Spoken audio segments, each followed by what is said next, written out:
beat. She got that thing that keeps growing. She got me stuck on repeat. She got me losing my mind every day of the week.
You deserve a break today.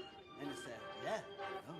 That's why I'm planning on taking a break at noon to go over to your house and sleep with your wife. We call it dolce far niente. It means the sweetness of doing nothing. Your muscles. Dolce far niente. Dolce far niente. The sweetness of doing nothing.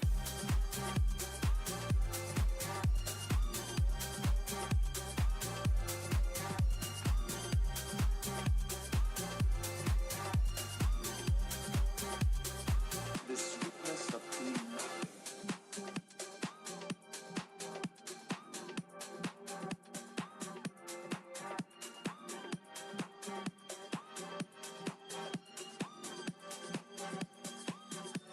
We call it dolce far niente. It means the sweetness of doing nothing. We are masters of it. Dolce far niente. Dolce far niente. The sweetness of doing nothing.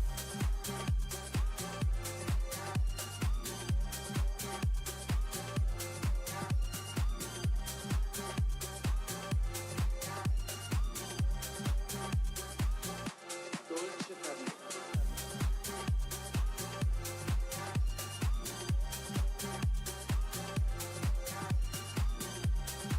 Ladies and gentlemen, how we freaking doing? Dolce far niente.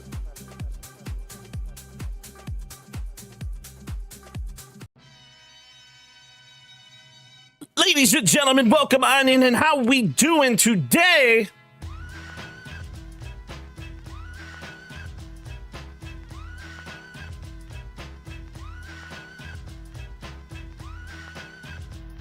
Welcome on in, everybody. My name is Percussive173. It's an absolute pleasure to see you. Hopefully you guys are doing well. Happy freaking Saturday. It is Saturday night, and I could not be more excited for tonight's podcast. This is going to be an absolute blast. This is going to be one that you're going to want to see. I could not be more excited for the person that I have on today.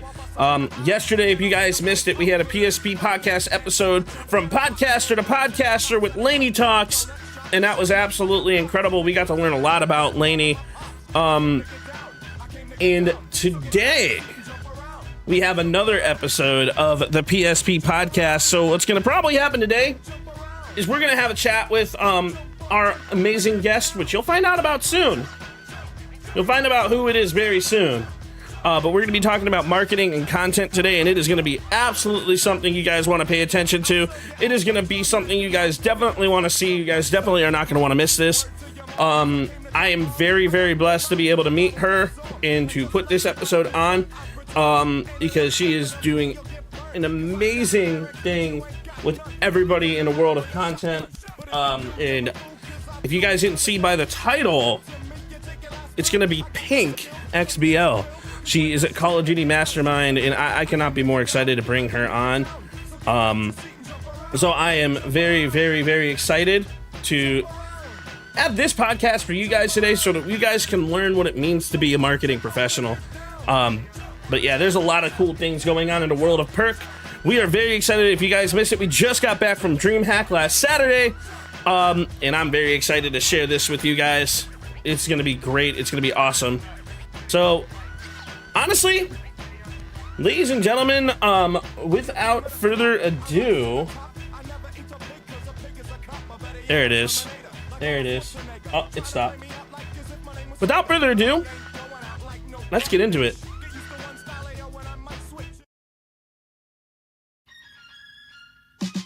Ladies and gentlemen, welcome on in to the PSP I just went into the Podcast. intro video.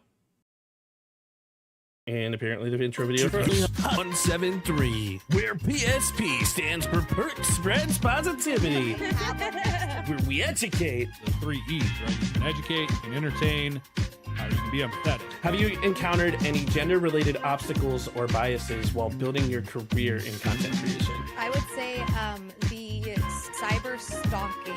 By bringing in the best of the best. You still do that, so let's not discount that.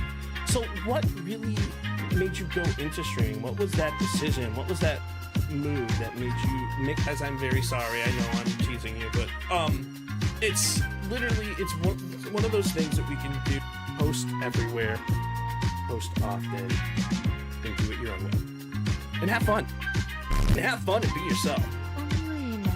Have fun, honestly. Like that, I love that so much because it's so true. Like, if you like the content you're making, like if you're watching it and you like it, you're not the only person. From fitness to establish a new habit or a routine, what is your message to them? Start with less than you think you need. Too fitting. Love to get some tips and tricks of the trade on like how you kind of do things in the cosplay field. Yeah, I'd love to go into that, especially because, like, I've done a little bit of everything, right? So I've made some costumes, I've bought some costumes, I have my friends' old costumes, I've commissioned costumes, I, like, craft all kinds of things, but also I wear things. Like, there's a whole smorgasbord of I do a little bit of everything when it comes to cosplay. To VTubing and animation. This is something that I may want to get into. How should they start? Ooh, I think everyone should start on YouTube. I think YouTube is going to be your best place for launching metrics that creators should be paying attention to, in my opinion.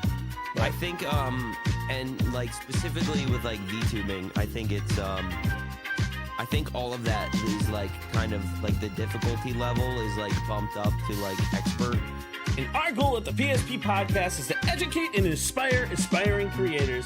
And we are super excited for this week's episode, and we can't wait to see you there.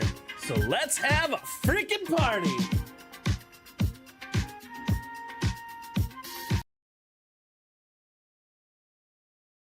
Ladies and gentlemen, welcome on into tonight's episode of the PSP Podcast. I'm your friendly host, Percussive173, and I could not be more excited to bring this guest on to be able to talk with you guys. So for those of you guys that don't know, the PSP Podcast is here to inspire aspiring creators, where we spread positivity, where we share good vibes, and we bring in the best of people who just know what they're doing in the world of content. So today we're driving into the art and science behind how it all drives. The marketing of content creation. And this is how you stand out. This is how you build something meaningful in the digital world.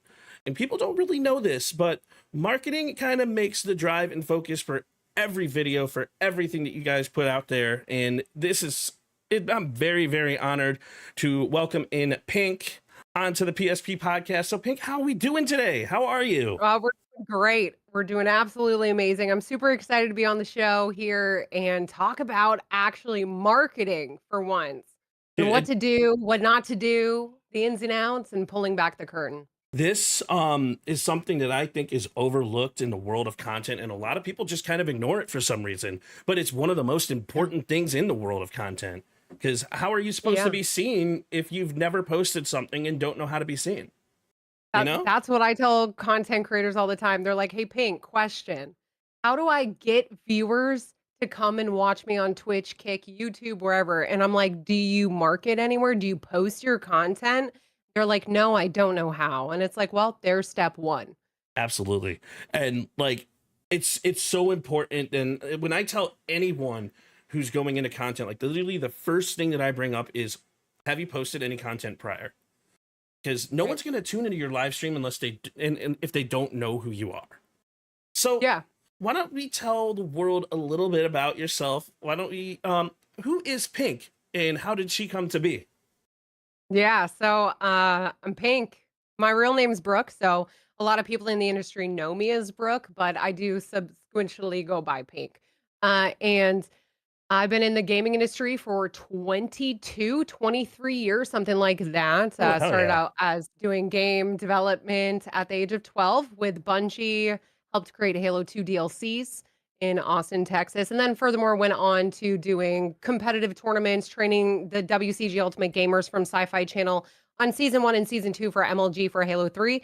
And then we kind of pivoted a little bit. We went into some different kind of FPS shooters, started competing in Call of Duty, where I competed in about, I want to say 89, 90 tournaments, raised over $700,000, donated all my winnings back into Wounded Warriors, Stack Up, and other military and charity funds for cancer and for Children's Miracle Network.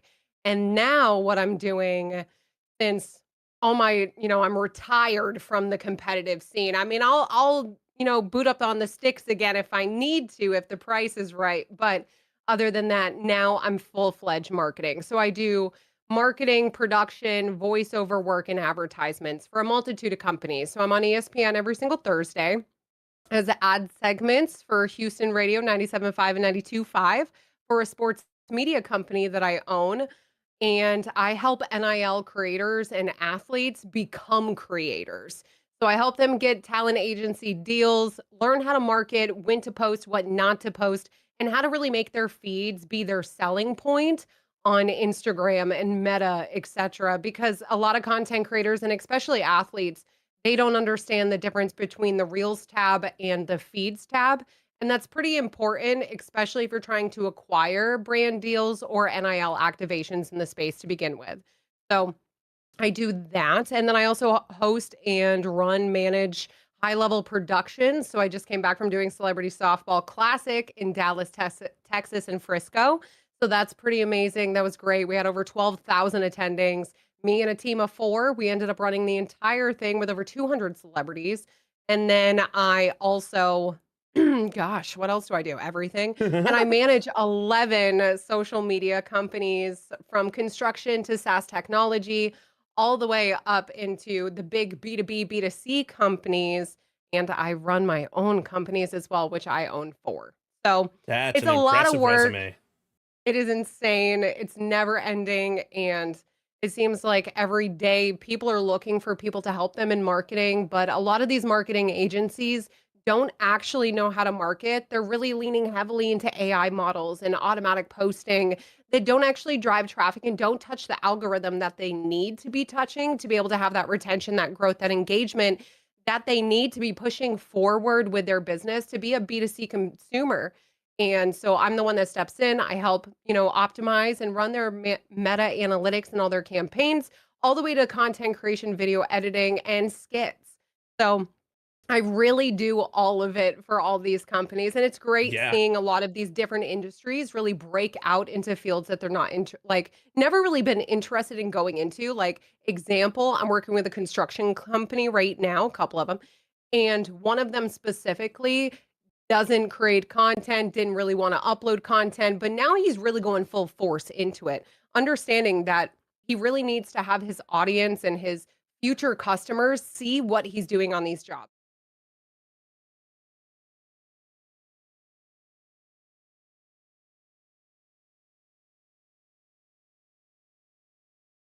That's honestly a super impressive resume, and like everything that you do, like you literally embody content in like every form and every facet. And like this podcast, like we always are, we're here to inspire aspiring creators, people who want to grow, people who have never actually made it into the industry, or people who are too afraid to hit the go live button. And like we talk a lot about like you talk a lot about like your experience behind marketing. For somebody who knows nothing about marketing, about what even to start with, what is something that you want them to know? Because there's SEO metrics, like there's business analytics, there's all these different things, but what is that thing that they should at least start with? When it comes to like marketing specifically, if you're talking about like what should a content creator be looking at when they're posting for content, is that what you're talking about specifically? Or we could go a million directions with this. So let's get a little more granular. What are you looking for? So let's say like someone is going in for the first time, they don't really know what to post, and they don't really know how things are in like the content space. What do you recommend to them? I would tell them, you know, what are your main objectives, and not right now. Think 6 months, think a year.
Mm-hmm.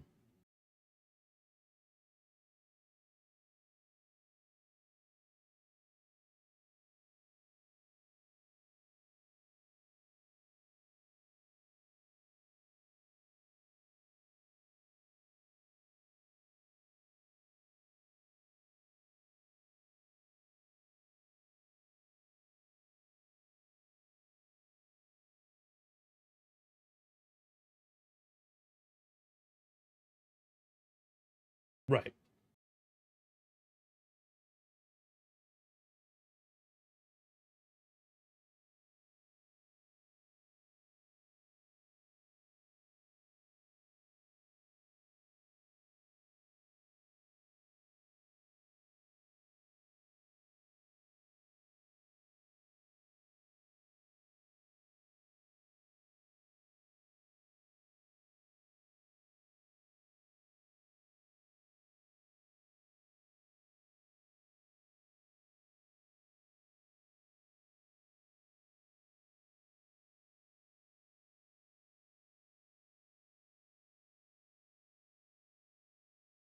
That's what I always tell them. So a lot of people bring up when it comes to marketing, like I see people posting videos all the time, and like every hashtag is completely different. And I think a lot of creators have this weird misconception that in order for their videos to push, they have to hit the right hashtags. What's your mindset to those creators? What is that little trick? Or is there a trick? Or is there not a trick? Yeah, so hashtags are always a interesting topic for a lot of people. They'll use about 15, 20 hashtags and hope one of them hits.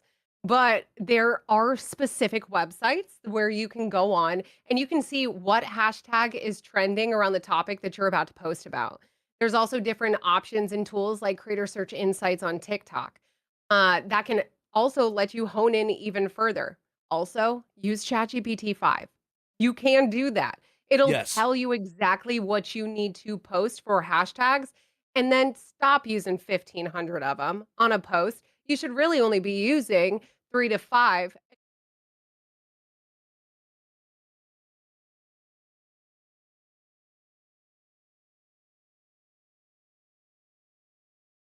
Yes.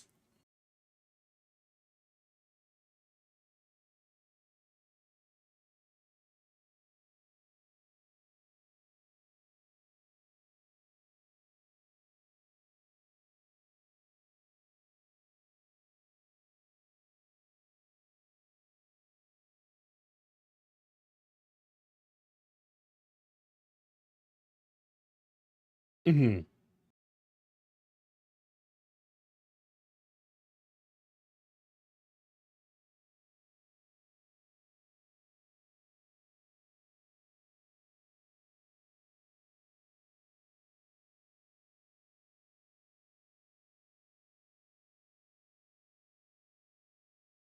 And that's a tool that a lot of people forget to use is ChatGPT. I see them like all the time, or not just ChatGPT, but any AI tools. Like there are Mhm. tools out there for creators that we should use to our advantage. And content is vast. There's a million people trying to do the exact same thing.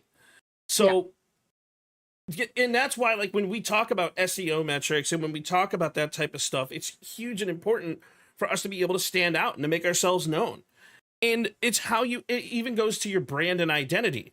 So when you think about your brand, what are those core feelings? What are those messages that you in particular, we'll focus on you a little bit here. What are those messages that you communicate as Pink? So I always communicate comedy. Comedy is really big with my community. So I W. I put comedy into its own little content filter.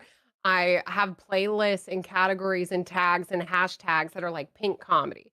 Pink, Hmm. different things that also align. So I do comedy. Yes.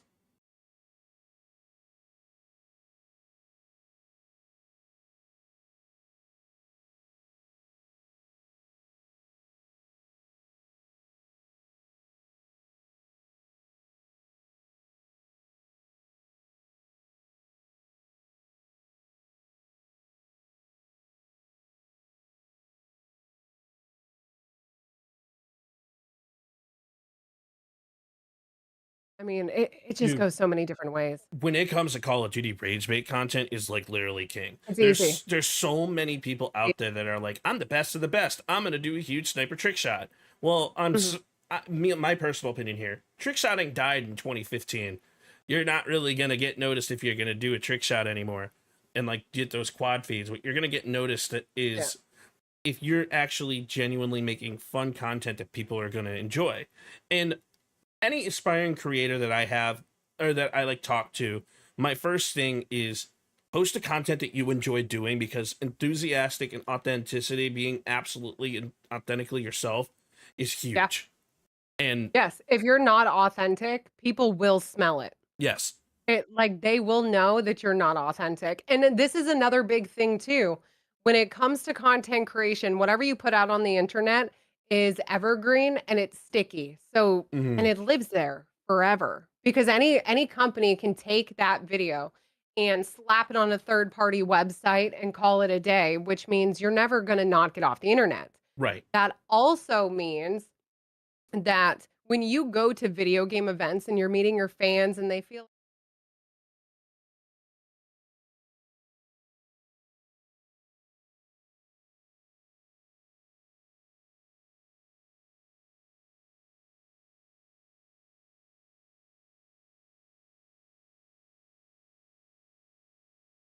We have to.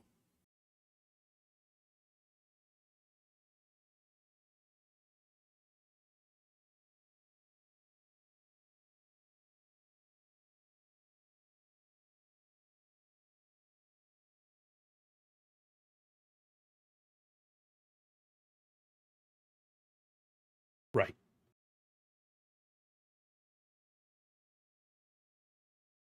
you have a bad day, you come home, you get mad at your family. Leave it at the door. It's the exact same thing when you're creating content. but authenticity is the most important, and engagement. If you don't have engagement, I don't want to hear, I don't know why my chat's not talking. Keep talking. And a lot of people will tell you, oh, well, content creators always say, all I have to do is talk all the time. That's exhausting. Yes. But there's also different AI language models that you can add as plugins into your broadcast that can talk to you in a regular tone and ask you questions about the game that you're playing because it can AI see your screen. And all you have to do is reply back to it. And that will just audibly keep the conversation going, and it'll make it a lot easier. This is very true. I apologize. I'm having some major tech issues at this point in time, to the point where like your camera is like streaming. Yeah, streaming 101. So I'm actually gonna have to pivot real quick. One of those things that like we talk about is streamers. I'm gonna actually have to completely re-add your overlay here because it's showing up as blurry. Absolutely. So one of the things that I'm gonna actually talk about here is like a streamer.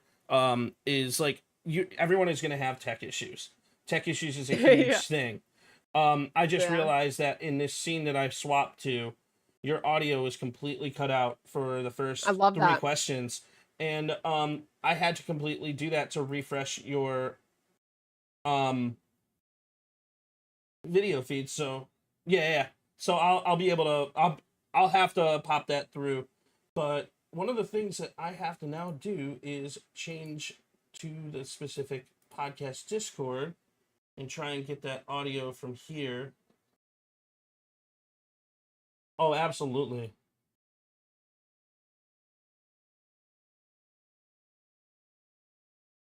Really funny story. We'll do this while you're fixing that. There was one time that Post Malone was watching me stream Apex Legends, I think. I don't know, chat, remind me, was it Apex Legends? And I ended up switching to a scene. I was in a banana costume, and that scene did not have audio on it. And I started twerking in a banana costume to Peanut Butter Jelly Time with no audio.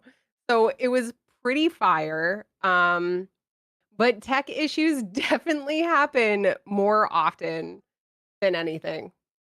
Yeah. I mean, I'm pretty sure like my cameras weren't working earlier or something today. So what was going on my side is like your cameras were being blurry and I was focused on the image aspect. So I swapped over to a scene that didn't even have the Discord audio on it. So if I'm going to do that, I'm going to just straight up switch over here and add that Discord audio and we're going to call it a day. Thanks. Dogs, thank you for the bits. There we go. Now that at least if we have to go to that scene, we are good to go. All right. Anyways, so we were talking about marketing, we're talking about communication, we're talking about tech issues, and like the big thing with the PSP podcast is like we see creators all the time ask the question, is it even worth hitting the go live button? So what is your response to those creators that are even struggling from the get-go? What would you like to see from new creators coming into the scene for the first time today? You know, I feel like that's a really hard answer because it could go a million different ways. You never know. Like, I mean, when I first started streaming, I was streaming through my console. I didn't know if I was going to actually do this. And then in 30 days, I got partnered. You know, so it's like, it's really hit or miss. But if a new content creator came to me and they were like, Pink, should I create content? Or specifically, let's say live streaming for this case, I would say yes, to an extent. So a lot of content creators, new ones, they love to stream for 8, 15, 24-hour streams, hot right out the gate, and then we'll come back and say it's not working. I am burnt out. I stream all the time, but I can't hit affiliate. Well, yes, you can't because you're not marketing. Because you're spending all of your time live streaming to an audience who isn't there. You need to build the audience. You need to build the foundation to be able to hit that live button where it matters the most. And that's like, it's painful. It sucks, right? But at the same time, before I started streaming, I networked for a year. And I didn't just jump into it. I mean, granted, I did have a couple thousand followers at the time. I was still very green in the space of content creation, but I was actively in people's chats. I was actively talking and communicating and getting to know different communities and then playing with those people offline. Now, I was still recording, playing offline, and hanging out with those other content creators. And then I would clip it, edit it, upload it. And I was using a free software at the time because I couldn't afford Adobe. So I was kind of bootstrapped and hustling. And that is completely okay. But at the end of the day, you still need to get the content out, to get the followers, to get the viewership, to push them back. It's just a big triangle. And you have to know which way you need to go to be able to at least have some type of viewer retention. Absolutely. And you should not be streaming 8, 15, 24 hours, period. Unless you're like, you have the viewership to do that and it's ROI positive, which ROI, just return on investment, if anybody does not know that term. And it's just, it makes sense to do your marketing first. But we're also, if we start leaning into the fact of promotion, what we don't do as new content creators is we do not self-promote. Yes. We do not do follow for follow. It doesn't work. And no, we don't do that. It doesn't work. And also the content creator, as a content creator myself, I do notice when you only come in my Discord to post in that self-promotion section. I see it. I know it. And I like specifically will not host you or raid you because of that. And that's another thing that's holding people back is they're not doing it authentically. They're trying to go in, mooch, and steal. You really need to be like authentically wanting to hang out with these people. I mean, when I started going and hanging out with Psycho Plays or Sniping for Dom, I authentically loved their community. I loved playing video games with them. And then even after I started creating content, I didn't stop hanging out with those content creators. I just started integrating them into my content to help them grow more if I was potentially growing more. So, full circle, it works that way. And then also turn your follower chat off. Yes. Turn your follows completely off. Paying attention to those analytics while live is not a smart move. No, and it's also like a lot of people, they'll use the excuse, and I know some content creators and partners are in the chat. They're just like, we get the hate comments. We understand that, you don't want to hear it. You don't want to see it. But at the end of the day, everything can be filtered. Everything can be a phrase that auto deletes or auto times out. There is no reason for you to limit your engagement because you don't want to get your feelings hurt.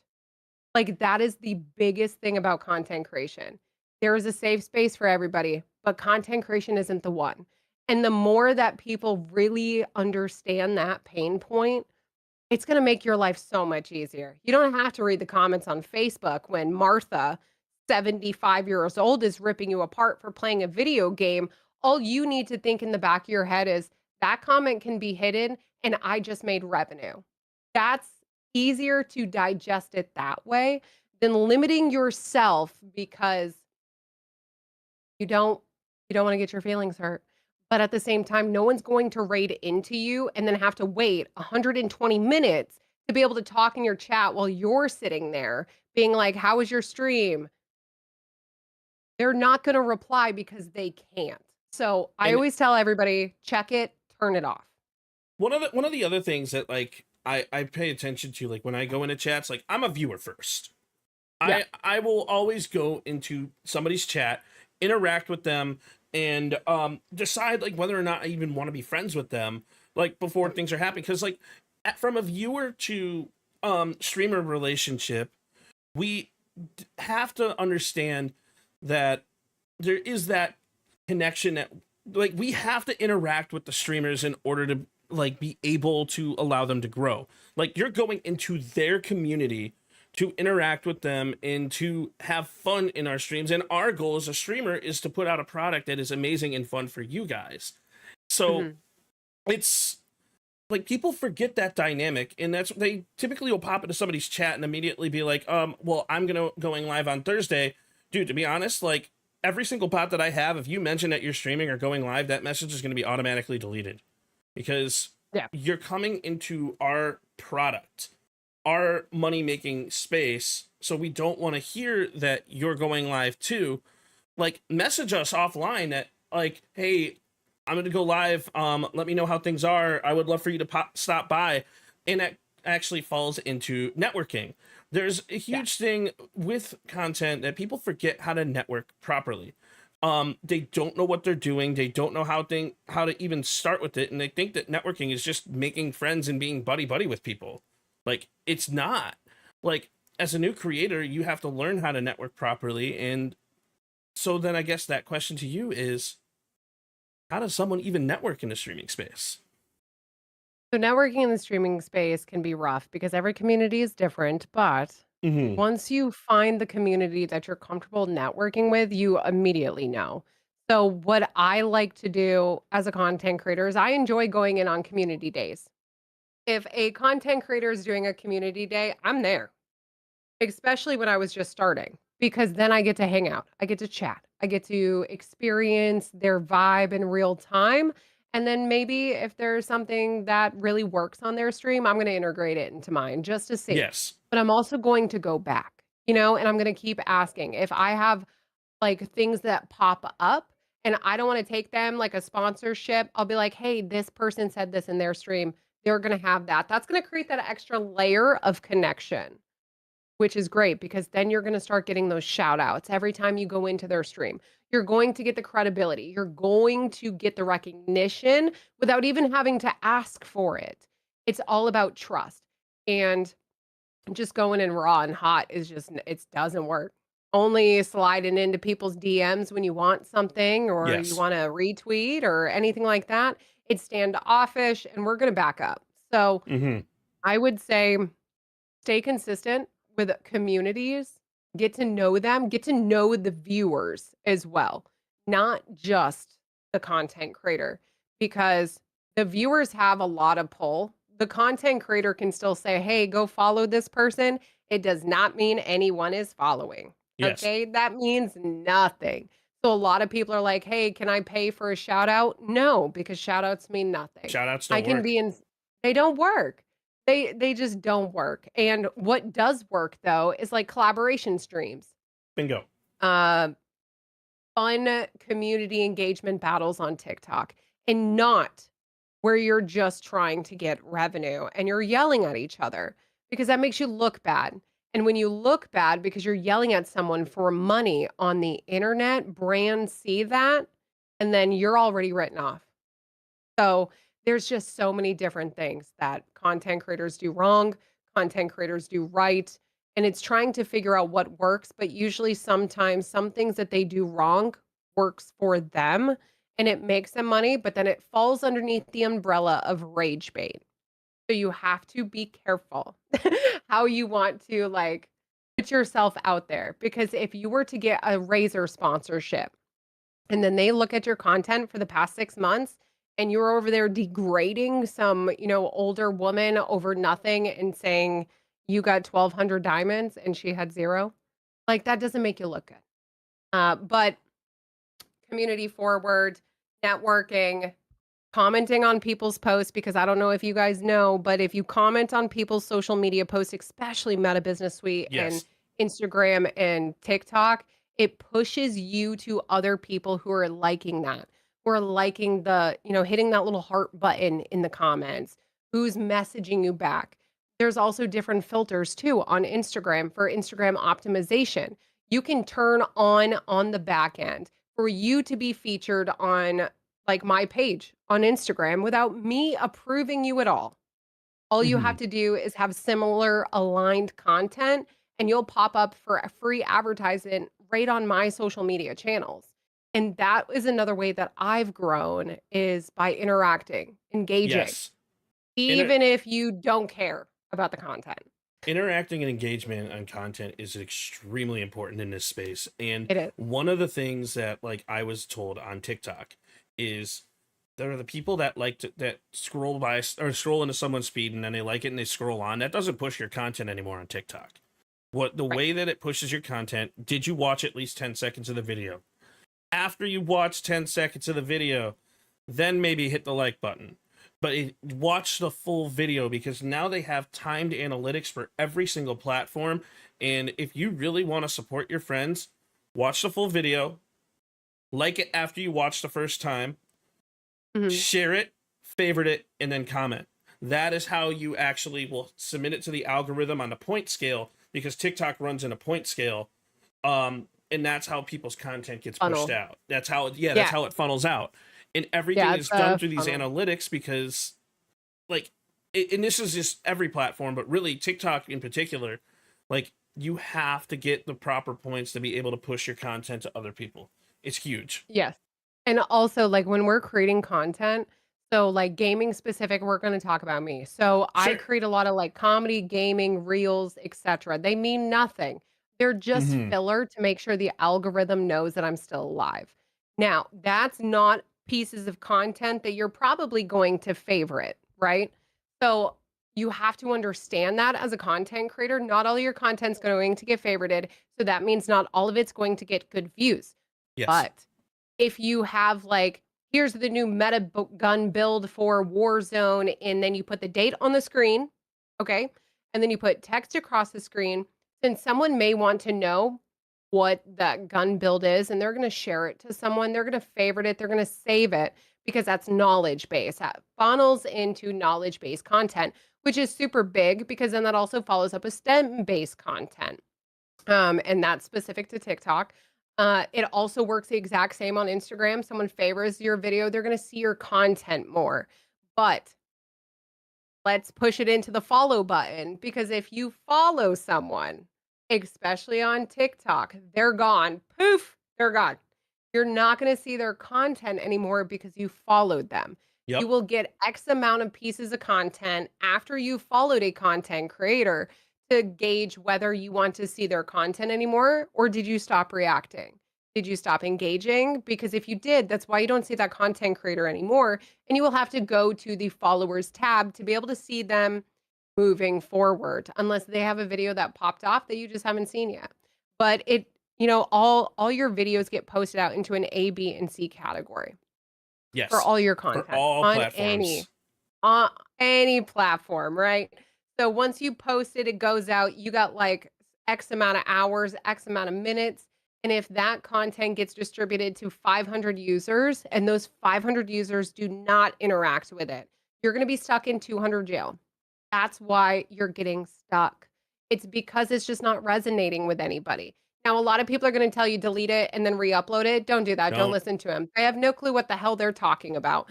So forget all their whole chat GPT conversation that they figured out to make that video. But no, never delete content. What you can do is you can go onto the back end of those platforms, re-upload that content, edit it a little bit different, see what the drop-off rate was, put it into a different A and B testing through your Meta Business Suite, add a different thumbnail to it. A thumbnail can change a lot of things, which is Yes. crazy. It is huge. Like, It is it huge. can change it. Like Yeah. I want to touch on thumbnails for a bit, because this is something that people completely forget. You go into like YouTube, Facebook, Instagram, and like you actually have to put thought into your thumbnails in order for your content to push. If you just post something and let AI pick your thumbnail, it's gonna be like, yeah, this person's lazy. Like that's literally like how the algorithm is working. It's like, yeah, this person's not really caring about it, so we're not gonna really care about it. You're already putting yourself into the B and C category. Yeah. So one of the big things that like I talk about in regards to thumbnails is Mhm. what is your video about? Put something engaging in it and create it in Canva. Utilize your sources. Like just describe what the video is about in an image, and then make it engaging. Use a shocked face. Use something that people are not going to expect out of you. And that's going to Mhm. bring people in to click on the video. And it's like, and not only that, like the hook of the video. In order to have a successful video, you need to have a good thumbnail, a good hook, and then a good close, because it's going to bring the whole thing full circle. And a lot of people forget how to do that. Yeah, and your hook should be 3 to 5 seconds long. Yes. And what you're saying for a hook should also be the wording on the screen. Yes. And the wording on the screen should not be submitted through Adobe. It should be submitted through the platform itself, whether that's Edit, CapCut, or TikTok, wherever you're uploading that content specifically. That's where you need to be adding your hook on there, and then setting a duration and letting it fall off. Did you know that every platform, if you're uploading it from a computer, takes the title of the document name? And that's the metadata on the back end. The metadata on the back end. So if you just call it video 1, video 2, video 3, it's not going to work. It doesn't know. You have to rename it before you upload it. And I found this out back in 2022. Mm-hmm. So and it's really cool to like look at the back end of like YouTube and stuff like that. But like when you are uploading content, save it to a way that you are going to recognize that video and follow it at any point in time, because they want you to pay attention to it in case you need to do what Pink just said and reestablish and re-upload it on the back end and try and make it better. Everybody loves when you reestablish your content and you work on your content and do stuff like that, because it means the platform sees that you're caring about it. Really? Yes, and using trial reels. Trial reels, yes. Yeah. Everybody wants to see you care about it. So yeah, because trial reels specifically, it makes it where when you're uploading to trial reels, it doesn't live on your page. No one can see it. Your active followers, they don't see it. This is for new audiences. This is for repurposing of content. This is for call to actions. Yes. So that's what trial reels is. It's really trying to drive new audiences back to your existing content. And a lot of people don't know how to use it properly, which is totally okay. I mean, I didn't when it came out either. But it is a great tool. And yes, for the metadata on the back end, a lot of content creators also need to understand too, if you're editing in CapCut and then you're exporting that video and then you're uploading that video, Facebook, Instagram, TikTok, they all know you put that into CapCut and that you did not use their TikTok software, or you did not use edits and then cross-share to Instagram and Facebook. They know. So you're suppressed. Yes. Because you didn't use their software. Everybody wants you to use their own individualized software throughout it, including TikTok, which is why, like, when you see people blow up on TikTok, it's their dancing videos, it's their Brooke Monks of the world, it's their, like, it's stuff like that. It's like they see what you're doing inside of the platform. It's how to properly do a transition video on TikTok. Like this brings me back to like what I used to do in 2018, like as people were fully discovering what TikTok was. It's you utilize the stuff that they have inside the browser, inside like their editing software. They're gonna immediately be like, oh yeah, you're using our stuff, I like you, I want to push your stuff because this is our stuff, I like you. And that's everything. And also like turning on like the features on the back end too, like on Instagram specifically, like if you type in early on top 3 buttons on the right hand side and type in early in that search bar and it pops up early access, that means you're going to get access to all the upcoming free features that no one else is going to have access to.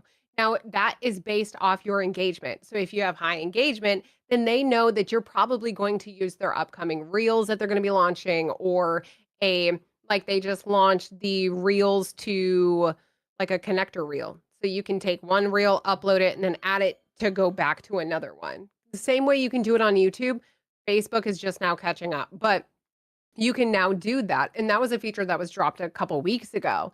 And that's now out of alpha and everybody has access to it. But if you were underneath that early release, then you would be able to utilize it moving forward. And a lot of these businesses too, all these social media platforms, if you use their back-end modules, you will get outreach to if you have your email in your bio.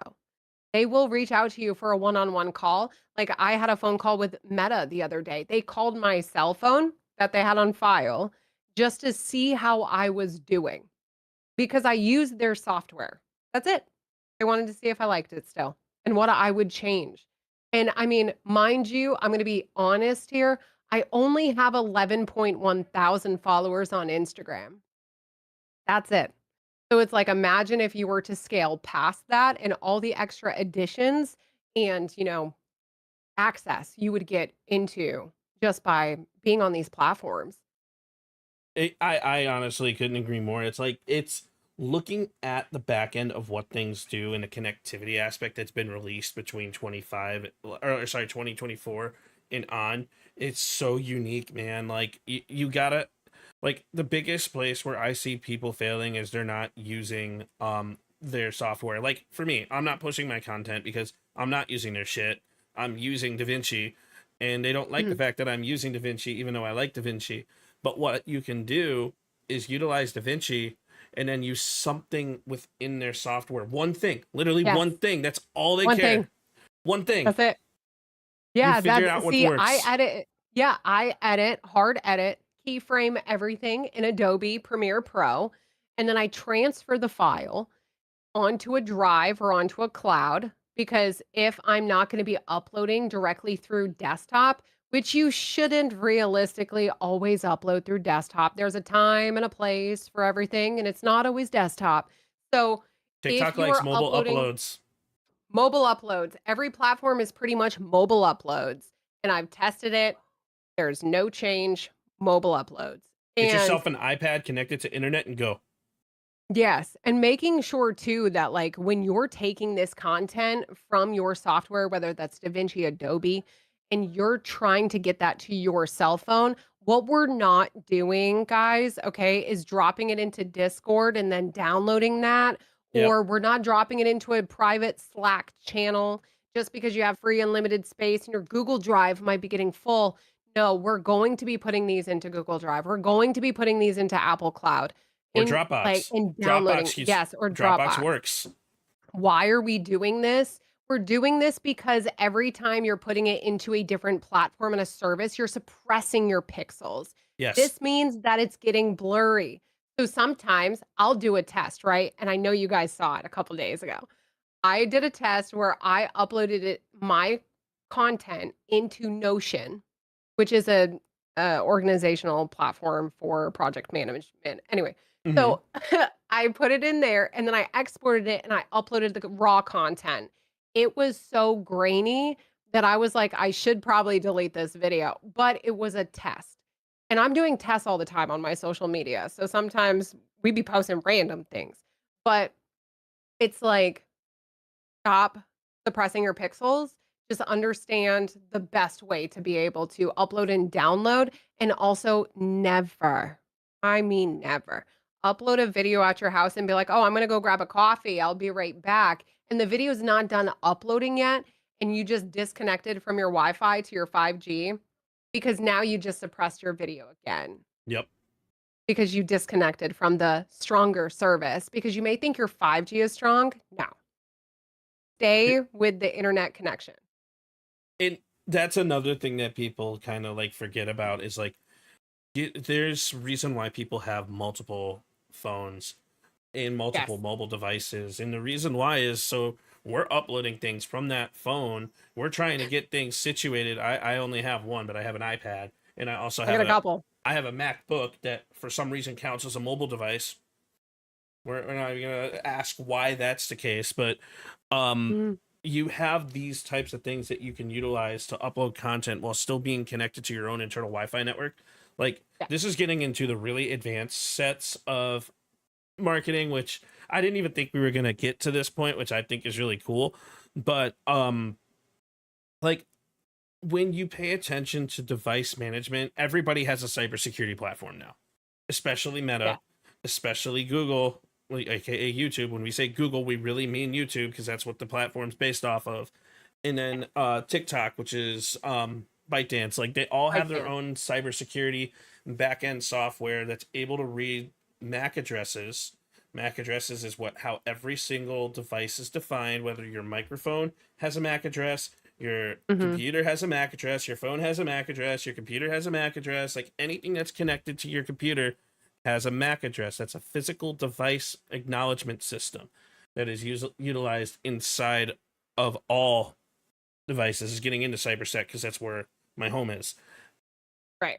They pay attention to the devices that you are utilizing in what's going on. Like if you, for example, if I make a video about Elgato, it's going to blow the hell up. Why?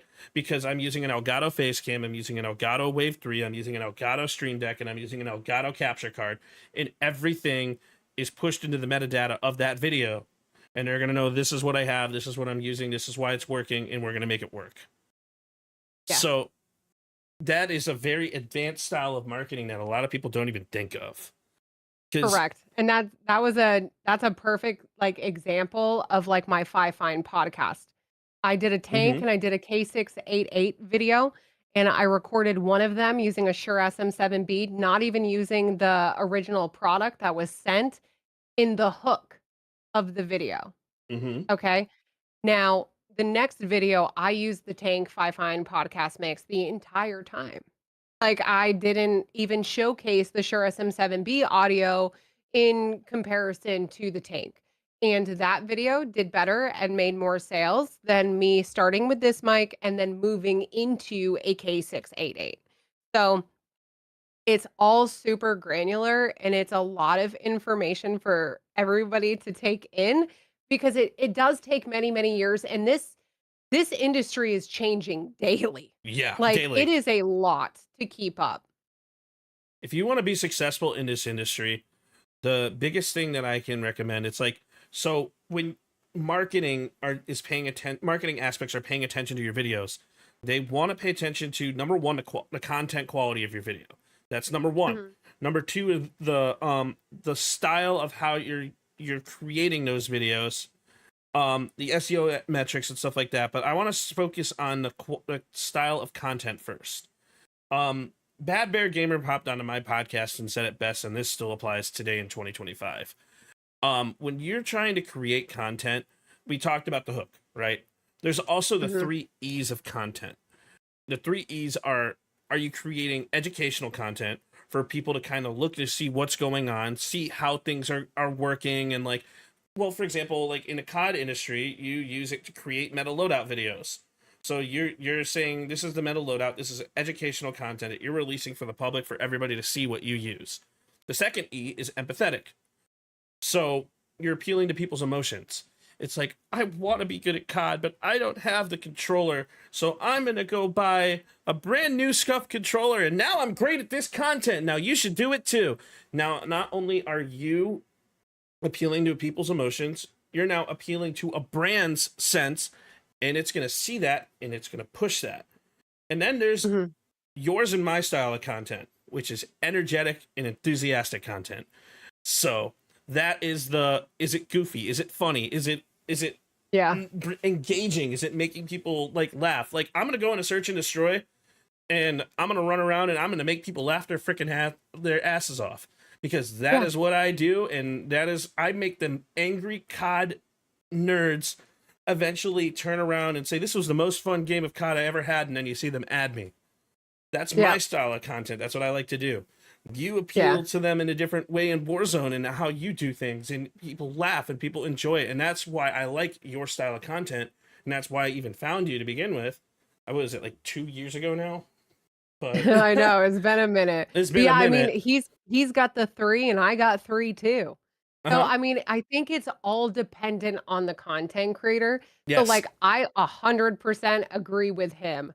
I have the hook, the value, and the payoff. If you don't have 3 of those, like, you're just uploading to keep the algorithm happy. Because the algorithm is like a really bad relationship. It wants. And the moment you stop, it's like, I'm over it. And then you have to suffer for the next 3 weeks. So one of the things I want to bring up real quick is, why are we stressing content when we're talking about marketing? Because content is what brings people into your streams. Yeah. So we're talking about marketing. We're talking about what we can do to push ourselves and allow ourselves to be seen, because the more people who see what we put out are the more people who are going to filter into your live streams and be like, hey, I saw your video on YouTube and it was great. Or I saw your video on TikTok and it made me laugh and I wanted to actually see it happen firsthand.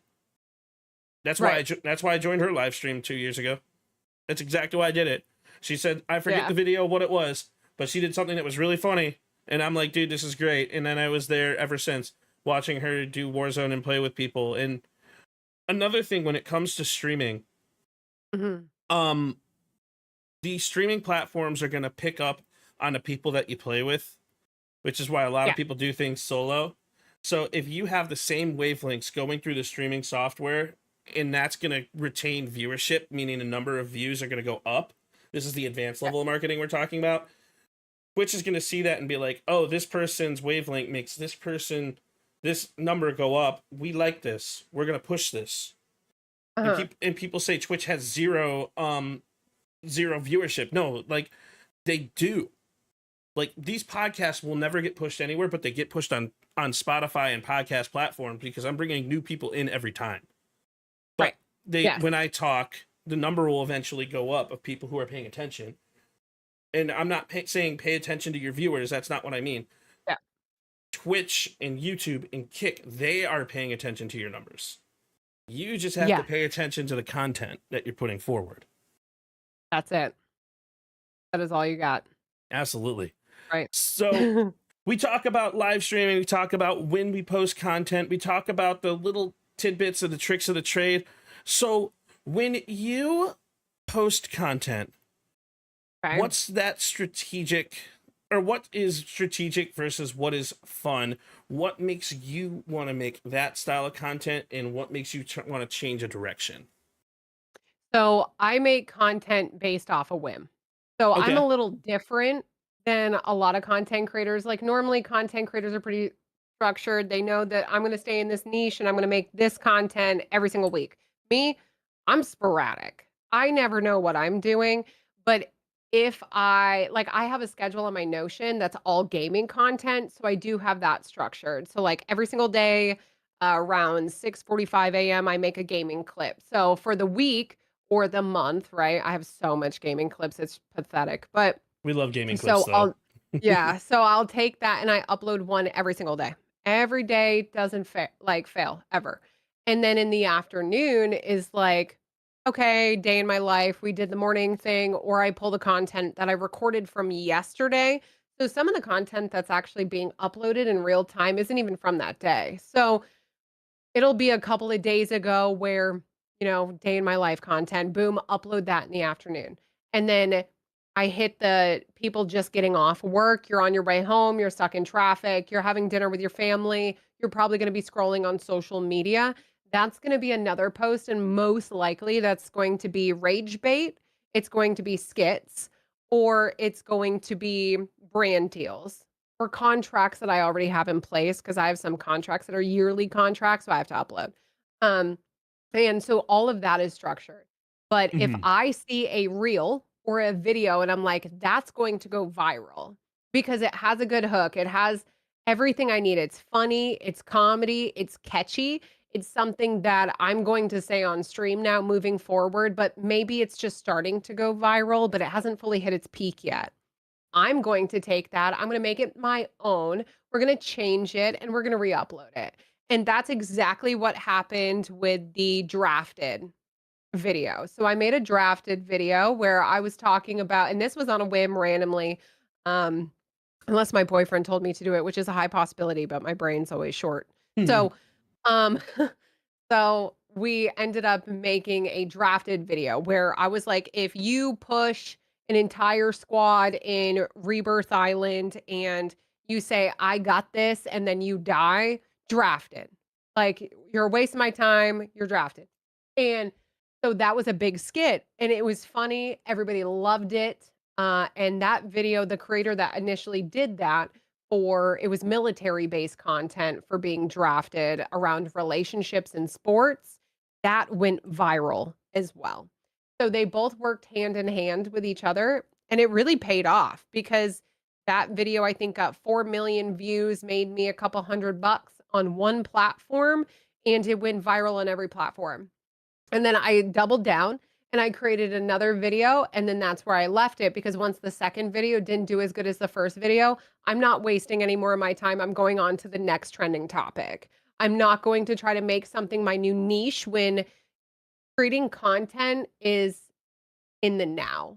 Right. So like, if I'm going to create something, what I make today may not do good in 2 months, but what I also make today could pop off in 2 months. So that's why we don't delete things. And that's why we constantly are changing things. But we also need to understand too that TikTok is a very niche platform. Instagram has like 2 to 3 different kind of pillars that you can feed yourself into. Those selfies of making you look great at a mansion or wherever the hell you're going to be. And then you got your Reels section where you can highlight and do all your comedy skit, your get to know me, whatever. Then you have your stories, on those platforms as well. And then you have Facebook. Facebook is very much content forward with reels. Mm-hmm. Carousels are huge, and people need to be using those. But I'm going to throw in a curveball at you right Sure. now. No, go for it. This is a little crazy. No, we're ready. So, a lot of people don't know this, but if you are a content creator on the back end of your Meta Business Suite, it tells you what to post to go viral every day. And you have certain amount of deliverables, whether that's what you want for reach. Like mine's always for reach, not for monetary value. If I wanted monetary value on the back end, I would hit a button. But what it is. So it's called content monetization. And what Mhm. content monetization is it gives you a section on your Meta Business Suite and it gives you a calendar. You have 7 days to complete these challenges. It's like achievements, but it's with uploading content and engagement. So if you upload 12 reels, this is underneath the reach category, so it's pushing you out to more people. You would have to post 12 reels a week. You would have to post 3 carousels, 1 picture, and then upload, I think it's like 3 or 4 story posts for the week, and then gain 100 followers. Once you do that, it's going to push you to like 40, 60, 100, 2, 3, 4, 500,000 people for that next week. So as long as you're doing those weekly challenges on the back end of your Meta Business Suite, and this also goes for Instagram, so don't think it doesn't, and then you can grow both of those platforms with the same content, with the same strategy, at the same time, just boosting the shit out of your reach. Absolutely. A And lot of people don't know that. well, another thing on top of that is log in once a day. Log in once a Literally. day. Because if you log into Meta Business Suite, they're going to say, oh, Mhm. yeah, he's serious. Same thing with YouTube. And I'm going to blow your mind for a second from probably not yours. You probably are like, yeah, I know this, blah, blah, blah. But I was so interested. so YouTube is now officially implemented a brand new feature. It's their YouTube AI. I did something that I thought was really cool because I wanted to see what was going on with it. Like if you go into YouTube and you go into the YouTube studio and you look at your content, ask it what to post. It will tell you Yes. what to post. And when you post it, it'll blow up. So that prop hunt Yes. video that I posted a couple days ago, actually it was a couple weeks ago, I asked it, I'm like, hey, so based off of your review of my content, Mr. AI YouTube dude, what do you think I should post next? And it gave me a list of a bunch of things. It's like, based off of your profile, you like Call of Duty, and a lot of your content that goes really well is actually prop hunt. So you should start posting more prop hunt videos. So I posted it, and it's at 10K views. And I'm like, what the fuck? And It's that was in easy. day one. That was in day one. Yeah, so it works hand in hand with Facebook as well, if we're just kind of going back to Facebook really Sure. quick. Yeah, So no, by if all means. if you upload content on Facebook and you're typing in a caption and you go, I want to make this caption better, but I don't really want to go to Chat GPT because I want to use the in-app platform, like their models. Yes. They have an AI filter on it, literally says it. It says, write this for me or something like that. So you type a bunch of information in, and then what it's going to do is it's going to populate SEO text, search engine optimization, and then it's going to give you the hashtags, and you're going to take that. It's going to automatically replace what you had, put that in there, and then you hit that post button. And it's going to make your video do better because you're using the AI model. And we keep Because it's a pushing new back. feature. We keep drawing back to the same point: is utilize the features that are posted within each platform. And like that's really, I don't want to say it's a secret because it's not a secret, but that's the stuff that we should be doing as content creators day in and day out. So I'm in this weird position, right? And like we kind of talked about this before we went live.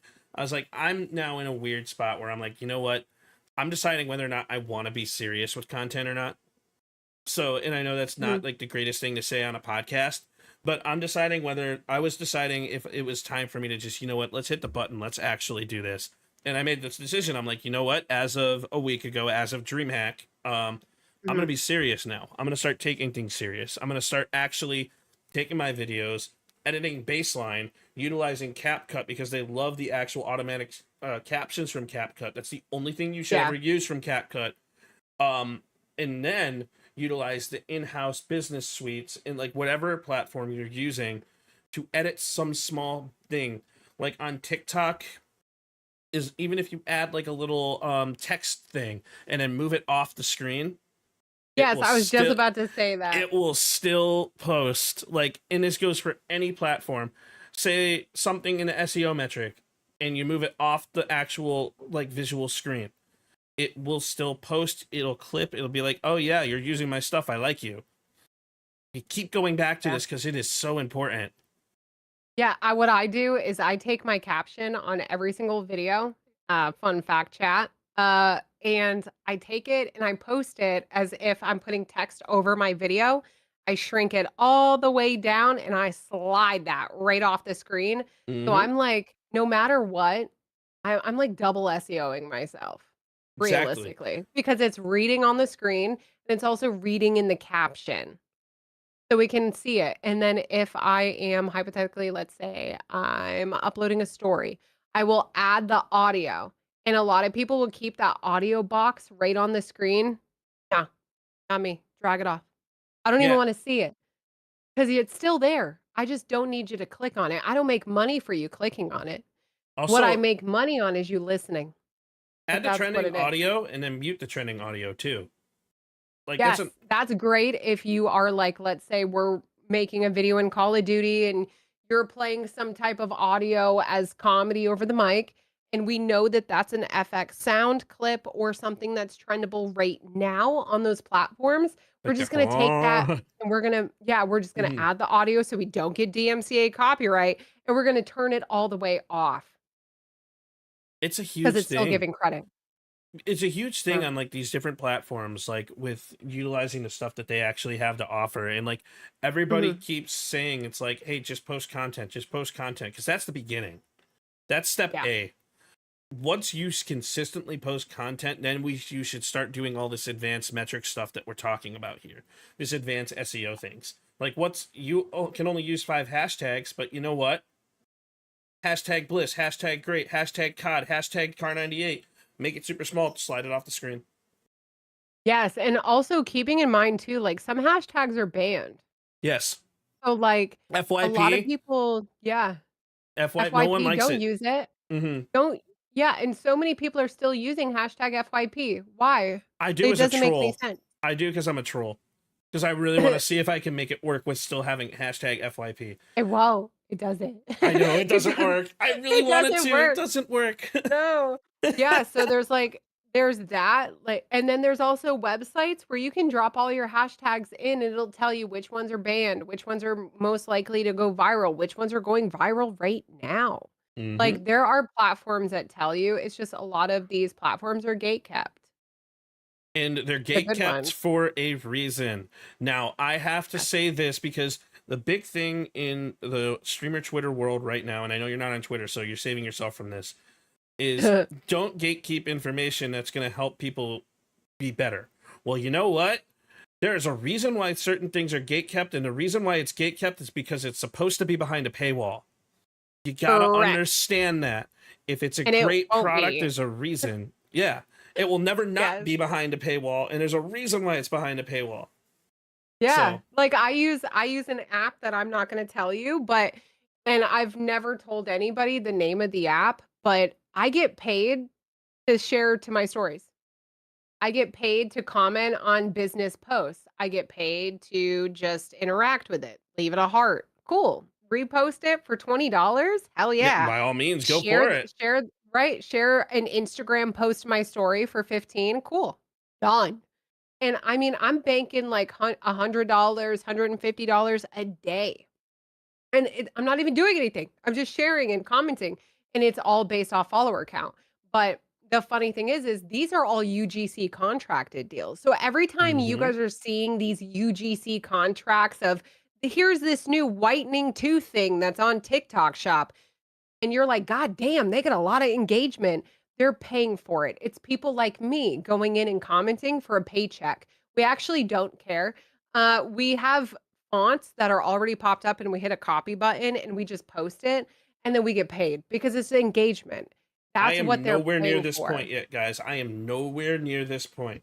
This is something that she's been doing, but I want you guys to, I want to actually let her talk about this stuff because this is huge things of the places that you can go, of the things that you can do. And there's reason why certain things are kept the way they are, and there are reasons why certain aspects are gate kept. Because if everybody starts using that app, why are you going to pay 1 million people $20 to start reposting things to your story? From a business perspective, why does that make sense? Yeah. Yeah. And it gets flooded, right? Like there is quantities on these. So it's like sometimes they only have a budget for 200 content creators to go in and, repost for $50. And it's like $50 for a repost sounds insane, but these businesses are B2B, B2C. Like they got money. So it doesn't matter. They got like that fuck you money and I'm in there to take it like all those other content creators. But if we end up flooding them, they're going to limit. They're going to be like, "Oh, well you can't do 15 reposts today." Because gosh, we have so many content creators now. So it's just easier to not say it. So I do tell my clients or athletes or etc. any other content creators when it seems fit and that they don't share the information, we do share the information. But it's just one of those things you have to kind of pick and choose the creator that you share it to. And it's about, you have to really put yourself in the like creative mindset of like, this is a business for everybody. This is our livelihood. Yeah. And when you get to a certain point, when you start actually getting beyond the base metrics and base understanding of algorithms, there's different levels of the way things are. Like ESPN does it their own way, Facebook does it their own way, Google does it their own way. And it's like I'm speaking in something that on something that I don't inherently understand completely. So I'm only because I know about it because I have friends who are in that industry and friends that do that thing.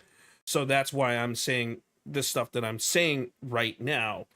I don't know any of these apps. I don't know any of these things. I've only decided a couple weeks ago that I'm going to be taking content from a serious perspective and start actually putting myself out there from a monetization perspective.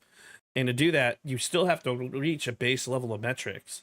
So don't think when we tell people to post, because we want you to post, the more people utilize the platform, the more they're going to start pushing your content first because you've been utilizing it more. Yeah. And the closer you are going to get at that point to monetization, which is why not everybody is monetized at the exact same point. Right. And that's why features slow roll. Right. Because that's why sometimes you're like, hey, I have the edits app. And then you go on your friend's account and they don't have the edits app. And it's like, why? Because it's on the Play Store. So or the Apple iOS store. Like it's all there. It's just you don't have access to even use it. So yeah. But there's a lot. When it comes to content creation, I don't think we could fit it all in. But no, there's no way. There's no way. Because I mean, we haven't even touched on monetization. We haven't even touched on like branding. And branding is a huge topic. Because we are going to touch on branding next. That was my next move. So one of the things I want to say here before we even get there is when you run a podcast, I said this yesterday, you need to have a list of things that you're going to talk about.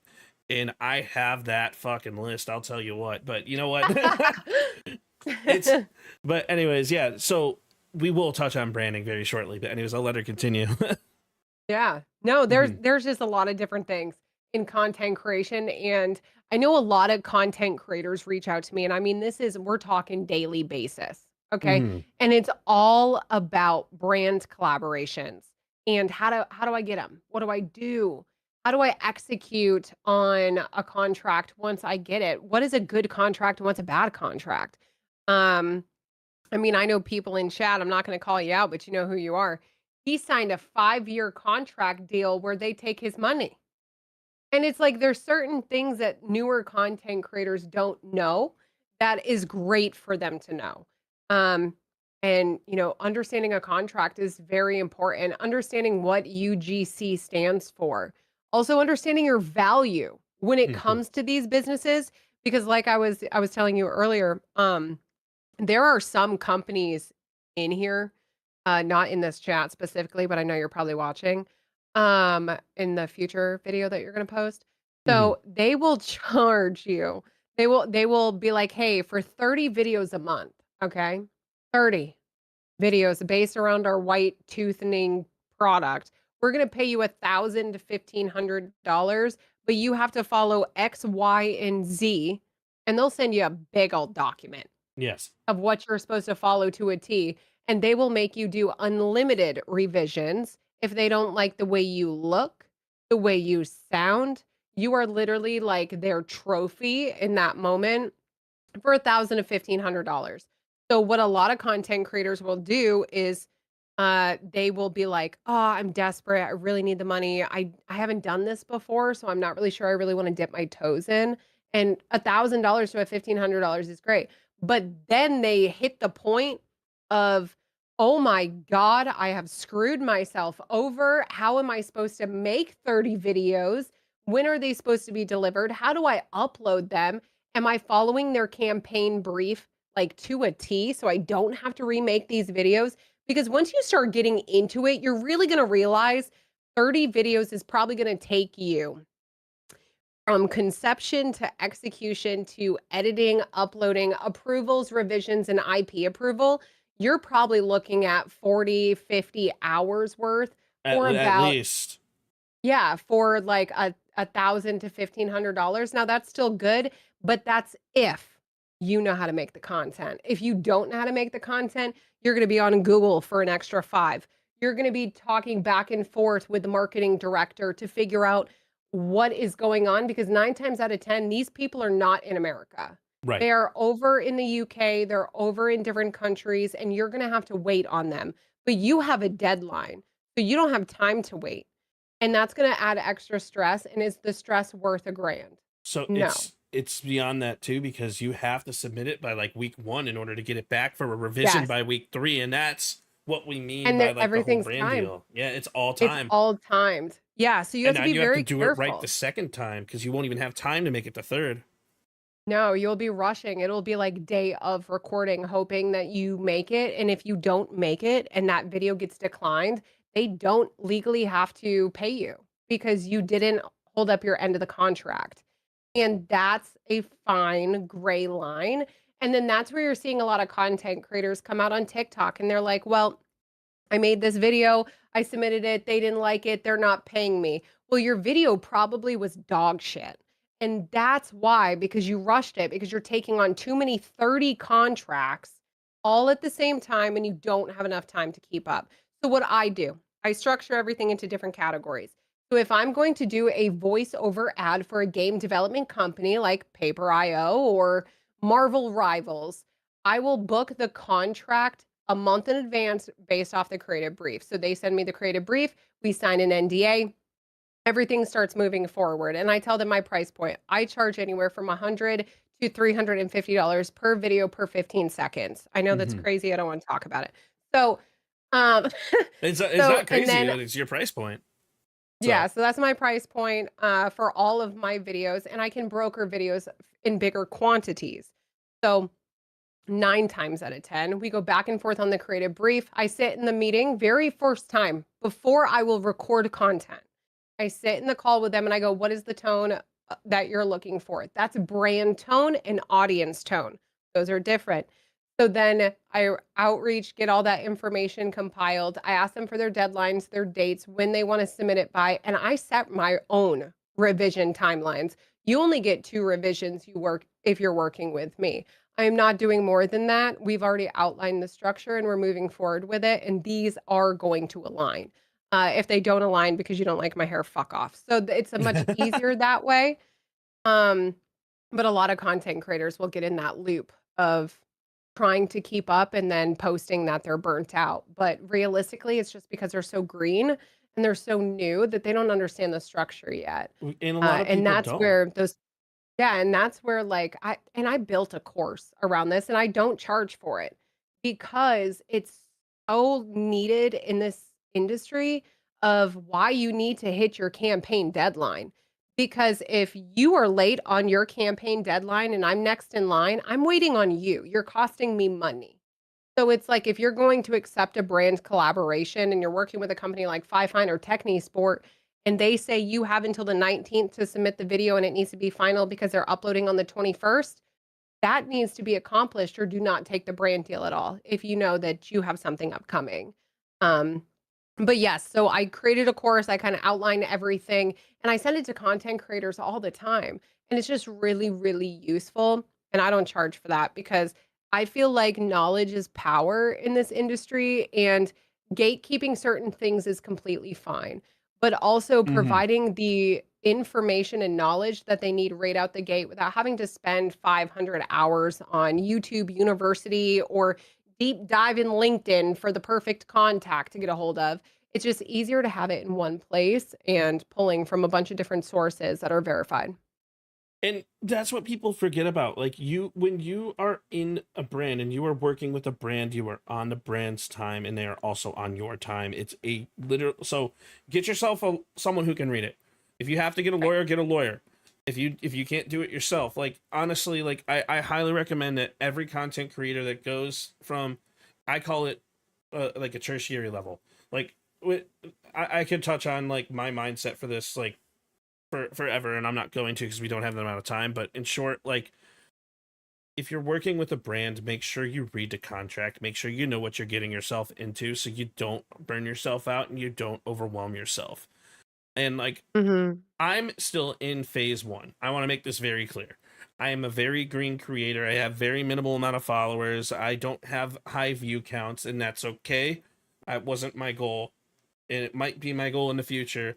But right now, my goal is to start making a mindset change and making things serious. So I want to make that very clear where I'm at.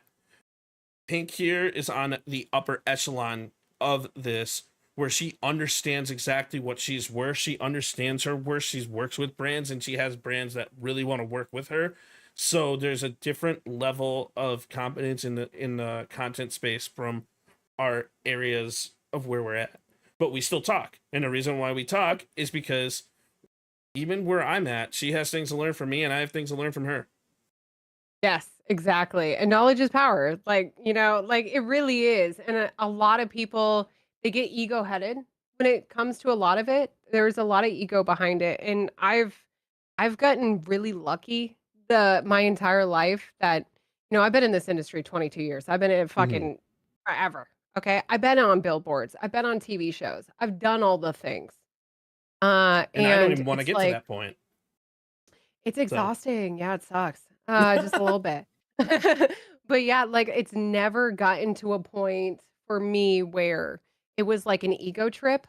I've always been on the same playing field as everybody else. And I feel like a lot of people lose that in content creation really, really fast. And you'll notice it when you go into people's chats and they have followers and views, but they only answer the people who are donating. They won't even look at any other comment unless it's something negative. And then you'll see it because that's a clip. yes. Everything is strategic as you grow. And I never got to that point of, and I mean, I used to have 3,000 viewers concurrent, and I would still actively read my chat. So I've just been really grateful to have like such a great community and other content creators that I work with. And I mean, some that have millions of followers, way bigger than I would ever be. And they still outreach to me about the minorest things. Hey, Pink, my text monetization on Meta Business Suite isn't working. Or, hey, my Instagram disconnected from my cross posting on Meta, even though I know I don't want to cross post because you should not be cross posting, even though the option's there to stop doing it. And yeah, don't cross post. do not do it. And then they will be like, hey, I need someone to help me, but I've had a support ticket for 3 weeks and Meta's not helping me. I also do Meta support. So it makes it a lot easier, just kind of being your authentic self and just helping people when you see fit, but also understanding that people like me are very small and in between. There's not many Pinks. And I will say that wholeheartedly because every business I've ever spoken to has said that they have never experienced someone who can come into their business, take it, run, and fix every single social media problem that they've been battling with, whether that's a support ticket, Google My Business page has been down and they can't gain access to it, and they got some business trying to charge them $1,500 for a blue check mark that is free, by the way. And it's just like I've gotten to the point where I wanted to learn everything. I wanted to take every single certificate course I could on Google. I wanted to take those Coursera courses on my free time, which I don't have a lot of it, and really just understand the ins and outs of every single platform, uploading technology from SaaS technology to user journeys all the way up to UX UI. I wanted to know how to do it because then that makes me a powerhouse. That also adds value to my pocket and just to myself being able to go into a meeting. And it just really makes me feel more secure when I am having to be flown out to talk in front of panels about businesses that I'm not fully understanding who they are or what they are, but they're paying me to get their next round of funding.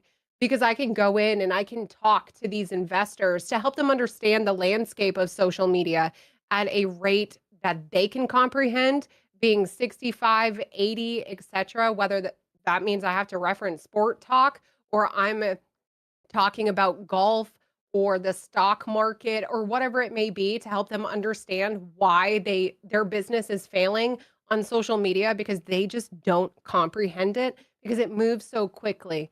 But they also don't trust anybody that is a marketing company because all they want to do is use them.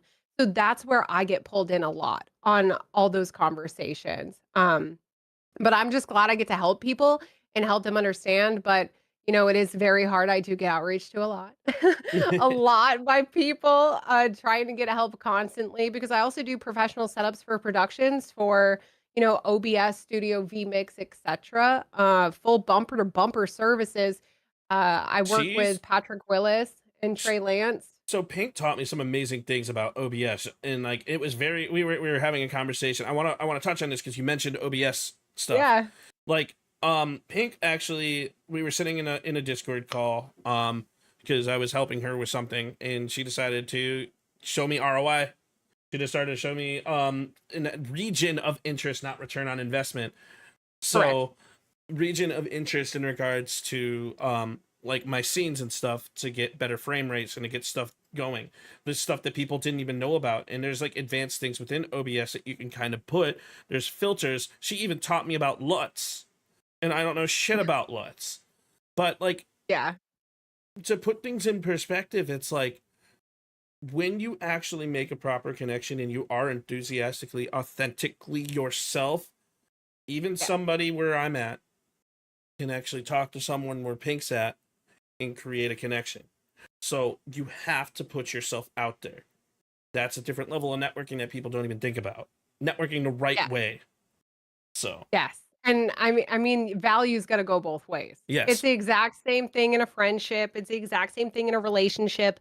Value needs to be added on both sides. It has so to. if you're Yes. So it's like if you're going and you're talking to a content creator and you're just trying to grow within their community and you have no value to them, but they have all the value to you, that's not going to move any forward. You're going to hit a wall and you're going to be like, that content creator is an asshole and I don't even want to watch him anymore.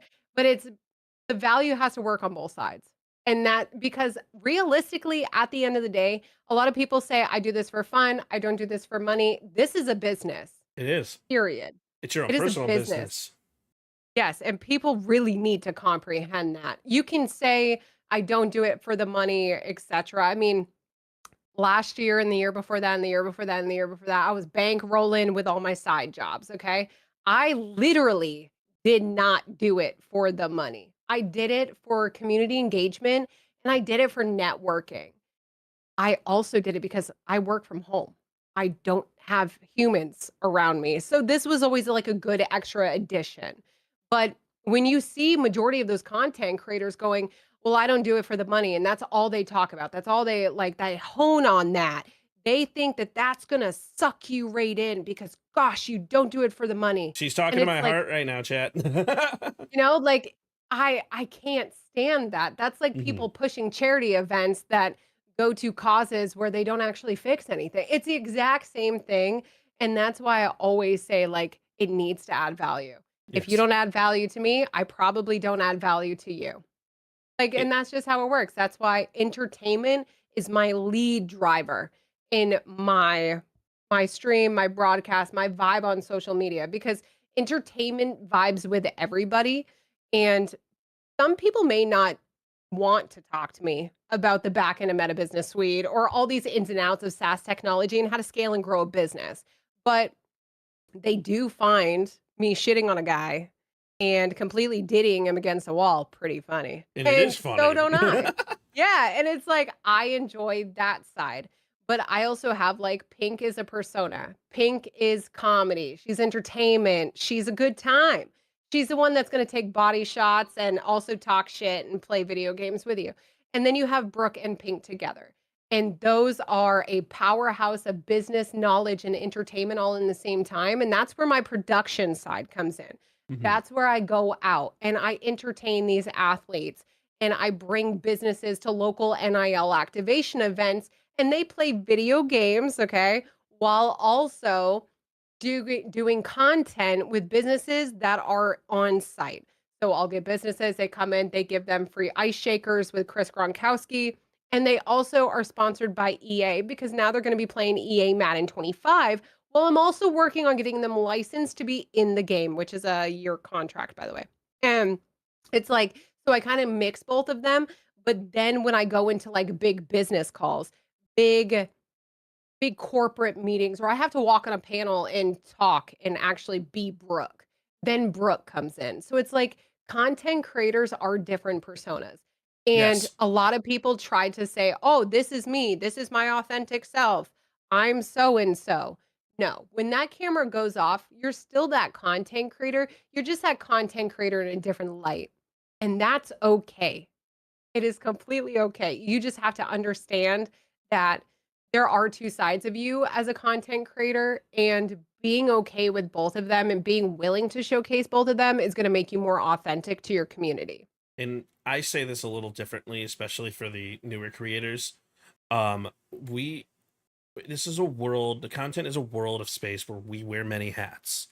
I literally have so many hats behind us. And like, I say it like this because this is how it makes sense. We are our own audio engineers. We are our own technical support engineers. We are our own marketing professionals. We are our own business management professionals. We are our own, like artistic endeavors, our own video editors, our own auditory engineers. Like we do it all and we put it into our brand. For me, I'm Perk. I'm the fat 30-year-old who's going to make you laugh until you pee your pants, and then I'm going to laugh at you for peeing your pants because that's just who I am and that's what I wanted. And I want to bring smiles to everybody who's involved. I'm the guy who's going to spread positivity and only talk about things that I truly know. And it's where I want to touch and give you guys my ethos of why I'm even having this discussion and talking on things like this. I have a business degree. That was my first degree. I have 2 degrees, one in computer science and the other one is going to be in business. I'm a failed business person. I also failed communications. But here I am talking with you in front of a camera on a podcast, and I'm putting myself out there in a completely different manner and talking about marketing and business deals. But it's a whole different thing. I also have a vast knowledge about IT infrastructure and technology and cybersecurity and background stuff like that. I have many certifications that I could list off, but I'm not going to. But that's where my ethos is. That's who I am. That's what I do. And that's why I wanted to actually bring somebody like Pink to discuss something like marketing that no one actually thinks about how important marketing is as a content creator. Like you have your level of content creators that'll just post content and they're like, why am I not growing? Well, here's the podcast. We're telling you why you're not growing because there are little things more that you will learn over time that will help you grow. Yeah, and sizing's a big issue too. Like a lot of people don't even size their content right. I don't even know anything about sizing, so I'll let you speak on that. So perfect. Well, I create a document, I'll send it to you. Oh, hell yeah.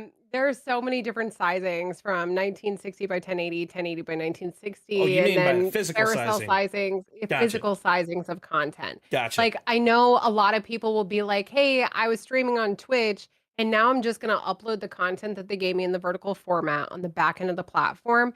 Now, while that sounds amazing, I would love for that to actually work. But nothing's ever sized properly. So like your face is either going to be like super close to the screen and it's going to make you look like you're eating your camera, Which I like to or do. or like it's like not even going to be size. So it's going to be like the whole gameplay, and then your camera is going to be half broken. And people will upload that. And I think we need to be more aware. Yes. Because yes, there is a time and place for raw, bad content like that. Like if it's really funny or you just don't really know how to edit, fine, fill the feed. But at the same time, you also can't beat yourself up about not getting views, because ultimately all that is a download. That's a download and an edit in an app cut, edits, whatever.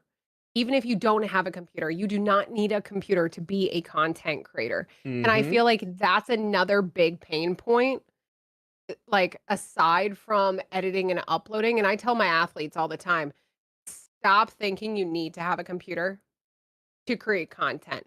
$54 a month, you can do a Shadow PC. I have to mention yes. Shadow PC. Yeah. There's your 3080. Yeah, Shadow PCs are great. And it's like that works for, content creation and traveling on the go and not being able to really like afford a big old heavy, duty computer. But with my athletes specifically, they have a cell phone. You have a cell phone. You have ideas. If you don't have an idea, populate one. Go into the back end of any platform, see what's trending, populate it, make it your own. And it's that easy. Turn content into skits. That's honestly how the skits started on my channel. I didn't know what to post one day. And I populated an AI prompt through Facebook, and then boom, I went viral. All over a stupid 15-second skit I made that took me 5 minutes of moving my camera into different spots in my house. That was it. You want to know? And oh, sorry, go you ahead. just got to create it. No, you're good. They just have to create it. Like, that's all it is. And it's going to take you time to get comfortable in front of a camera, but just know you don't always have to be in front of a camera.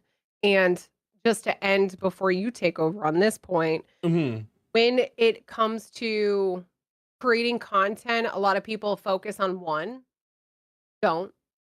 Do multiple platforms at the same time. And when I say that, I mean like I have an Instagram Pink account that has my gaming content, that has my real life content on it. And then I also have an IRL content. My IRL is behind the scenes, BTS, lifestyle, production, where I'm going, what me and my kid are doing, what is me and my boyfriend doing? Like that lives on that channel. Now, does that mean that only my Pink page is going to be monetized? No, all of them can be monetized. You're double dipping on yourself. And the sooner you start doing that, the easier you're going to cross-pollinate your content. People are going to organically like you because they get to see your personal life. They get to see your family. They get to see your gaming and your fun entertainment side. And then that all holistically starts growing together. I definitely like agree, and like being able to I isn't the proper term, it's called cross market, right? Yeah. So to be able to, like, for example, I have the PSP Podcast YouTube. Yeah. Everything that I post from this podcast is going to be posted on there. It's not going to be posted on my main page. I have the same thing for TikTok. I don't for Instagram. Now, I might make one, but I haven't thought about that yet. The reason why I haven't done that in regards to Instagram and created a PSP Podcast Instagram account is because I've seen them push better from my own personal page where it sees integration of content. I don't know if it's a meta thing. I don't know why, but they like different styles of content being rolled into one. And you can correct me if I'm wrong here, because I don't really know. Are you talking personal page on the back end because it's linked to your Facebook, your personal Facebook page? So it is linked to. So my percussive is linked to my personal Facebook page. That's the back end of that. So that's the one that gets more views. That's the one that gets more views. So the percussive one. So in the same thing with like percussive 173 on Instagram, that was technically connected to my Facebook because it's integrated and the whole tech thing behind it that we discussed earlier. But for whatever reason, like I haven't made the PSP Podcast because it pushes the PSP Podcast from my personal Instagram, from the percussive 173 Instagram. I can't actually explain why that's the case, but for whatever reason, they like the variety of content on Insta. Yeah, so on the back end, because I know you have a Facebook page also, Hmm. and that is underneath not your PSP podcast page. Yeah, I don't even have a PSP podcast page for Facebook or Correct. Insta. Yeah. Right, so that's just based around your gaming style content. Hmm. So that is probably what's popping up because when I searched you and your name on Meta Business Suite, it showed your metadata for Instagram. So all your content on Instagram is being shown on Facebook. And if you Oh, create another account, yes. I need So to if you switch type that. yourself in the yeah, if you type yourself in the search bar, you're gonna pop up under Reels. But when you click on the reel, it's gonna redirect you back to Instagram. And it's still gonna let users see and interact and do all that stuff on Meta, even though it's uploaded via Instagram because they're the same platform. But that's how you can grow. And then you would just create a PSP podcast Instagram page underneath the exact same umbrella, and you can still link it back to your Facebook page. So it'll still cross post the same. Oh, cool. I'll have to Yeah. definitely look into that. Like that's some we'll have to talk off the podcast more about that Yeah, because yeah. like but so what I wanted to talk about where you were mentioning like scripted videos and stuff like that. Scripted videos right now are in. Yep. Huge in. Look at Cpreds is a huge example. Cpreds is a Call of Duty content manager for Zen. His content is being blown up everywhere on multiple different platforms. The Zen content creators are, if you're a Call of Duty creator, you need to pay attention to what they're doing. You need to pay attention to Facebook Crack, to Aaron the Loco, to The Only Shady, to Cpreds, and like people like that. Those people are doing it right. They're using their metrics right. They have created a persona over time and have allowed themselves to be able to post. So the video that actually first started for me back in 22, and the reason why I even started continuing content to this day was I actually utilized AI before people really knew what AI was, and I told it to make me a script, and then I read that script off with me and my like another voice in SFX, and then Mhm. it went really well. And Yeah. it was a video of me taking somebody's M13 in DMZ at drop at end of Okay. drop, and that hit I think 155,000 views on Facebook, and that was like, oh Yeah. my god, this was great. And then about a month later, I made a video on my backup TikTok account where I started doing educational content, and I had AI write the intro for it, and I said, lag switching is a cheat. That hook, that 3-second hook. And then Yep. I continued. So where I say lag switching is a cheat, and this is and I ran into one, and then I killed them. That was my whole intro. But the lag switching is a cheat. Hooked interest, draw interest, allowed people to stay through. And I think that Yeah. video is still pushing on my backup percussive 173 with an underscore on TikTok because I'm still getting 9+ notifications a day on it. And Mhm. it's at like 175,000, I believe. But it's when you look at what works. 95% of what content creators need to do is look introspectively on their own work to see what works so they can utilize that for the future when it comes to content and especially streaming. And that's a point that I make every single day, and that's what I mean by introspection. We look within ourselves, we look within our own content that we push to utilize the metrics properly. So one of the things I wanted to talk with you about before we wrap things up is what Yeah. are the right metrics to look at? So the right metrics that you should be looking at is your watch time. That is incredibly important. So if you are seeing that someone's watching your video for only 2 seconds, that means your hook sucks. Mm-hmm. Okay? It needs to be 5+ seconds for sure. Now, let's say you get to a point where your video is 15 seconds long and you have a drop or off rate at 7 seconds. What did you say? What did you say around 7 seconds that just turned hundreds of thousands of people off? And then don't do it again. Like, that's kinda what you need to do with watch time. And then your engagement. Who is engaging with your post? How much engagement are you getting from your viewership to your engagement rate? because when brands are going to be outreaching to you, they care about the engagement rate and the engagement rate only. Some brands are still stuck back in 2015 where they're like, oh, cool, you got 80,000 followers that you probably purchased, but we're going to give you this, $700 chair or whatever it may be. So follower count is irrelevant. Don't care about your follower count. You need watch time, engagement, retention rate, interactions. Those are like the big key points. And then for brands specifically, you're going to look at how many shares do you have? What's your link clicks? And what's your profile views? And then like off from the platforms, if you have a aggregation link in bio platform, like a Linktree, a linker, or a custom one, like what my website does, then you can put that in there, show those analytical backings on the back end because they want to see who's clicking on your links, how many clicks are you getting, etc. Like that's the most important to sell yourself. And then if we're talking streaming, we want how many people are subscribed to the channel because some sponsors will ask for that. Now, what you want to look at as a content creator around your like analytical backend on streaming platforms, what was the day? What day did you stream? How many viewers did you have? What was the retention rate on those viewers? How many chat interactions did you have? And how many subscriptions did you get? Now, majority of content creators do look at their subscriptions, so I am throwing that in there just for transparency, because some people will say they don't, but they do. Okay, so they do, and they do. They definitely do. And so those are the big points that you're going to want to look at when we're talking content creation from social media to live streaming. It's another thing too, is like when my favorite metric, my favorite place to look at things is YouTube. YouTube does this very well. Like their YouTube studio gives you all the great metrics that you need.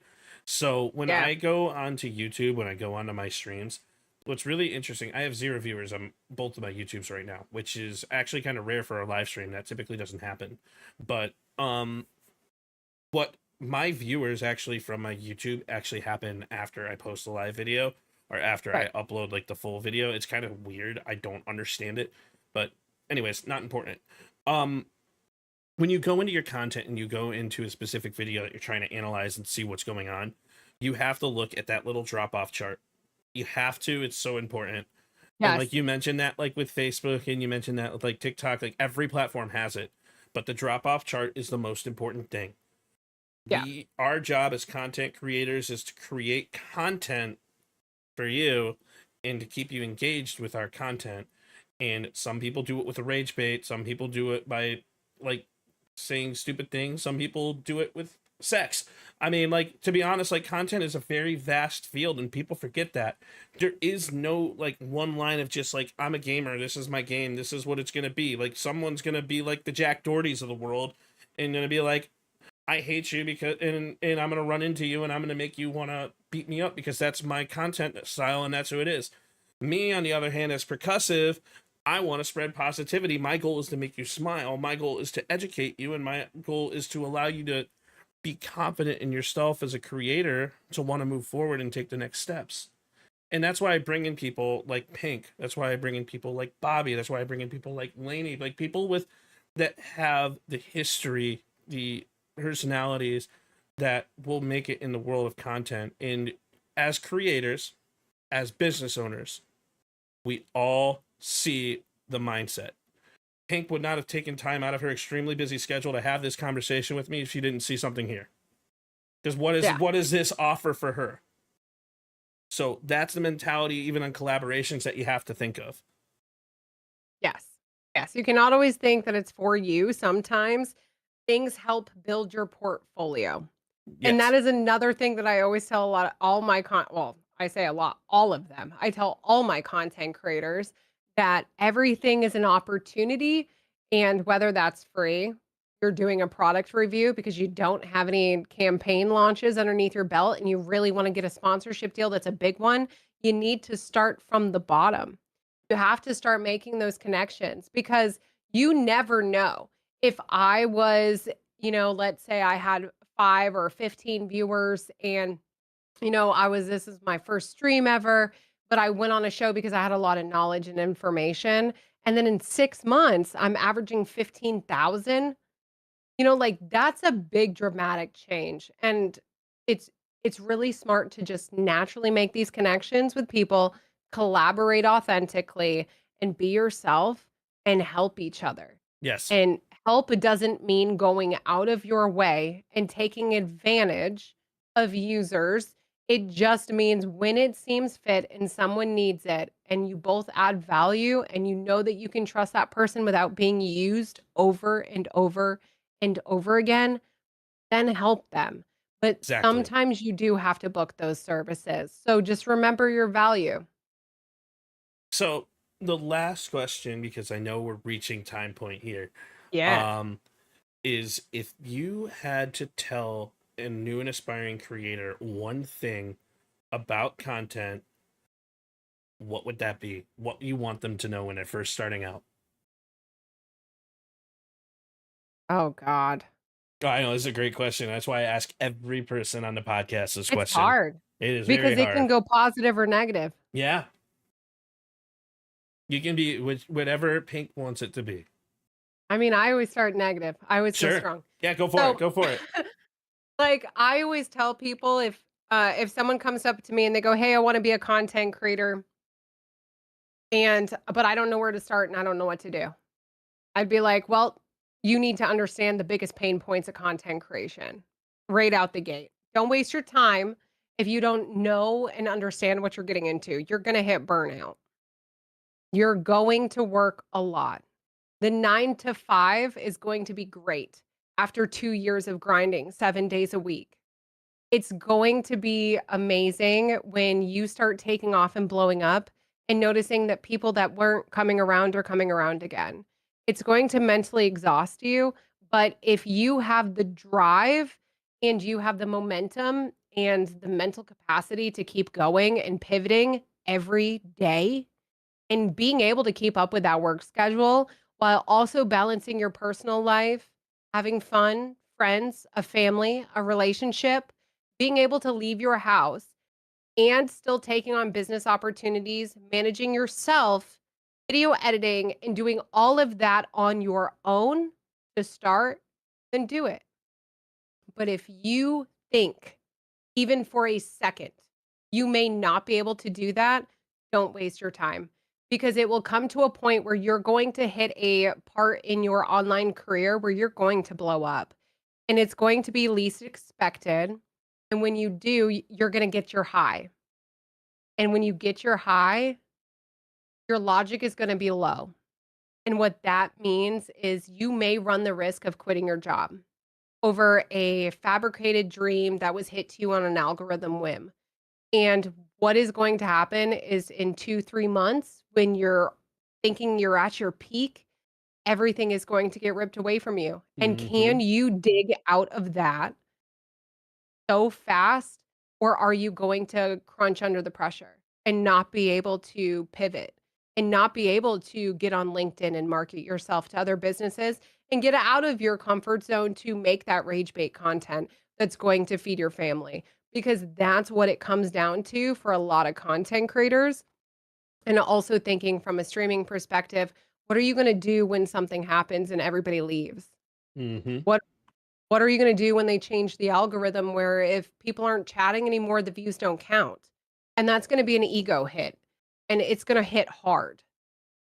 So a lot of people will go out and start with a positive outlook, right? I never start with a positive outlook on it because I'm real and so isn't the fucking struggle and it sucks. And, people need to understand it because I've been doing content, streaming, and working 7 days a week for 7 years. I have gotten 2 vacations for a total of 14 days. And I was even live streaming when I was going through cancer 5 times.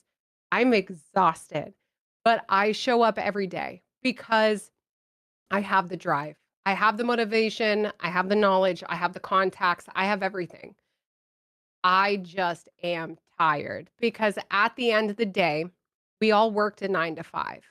We all had fun touching grass, going hiking, living our life.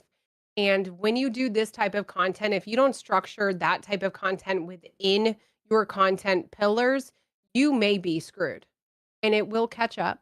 And you just need to understand the pain points of it. And I'll let all the positive people tell you the happy things.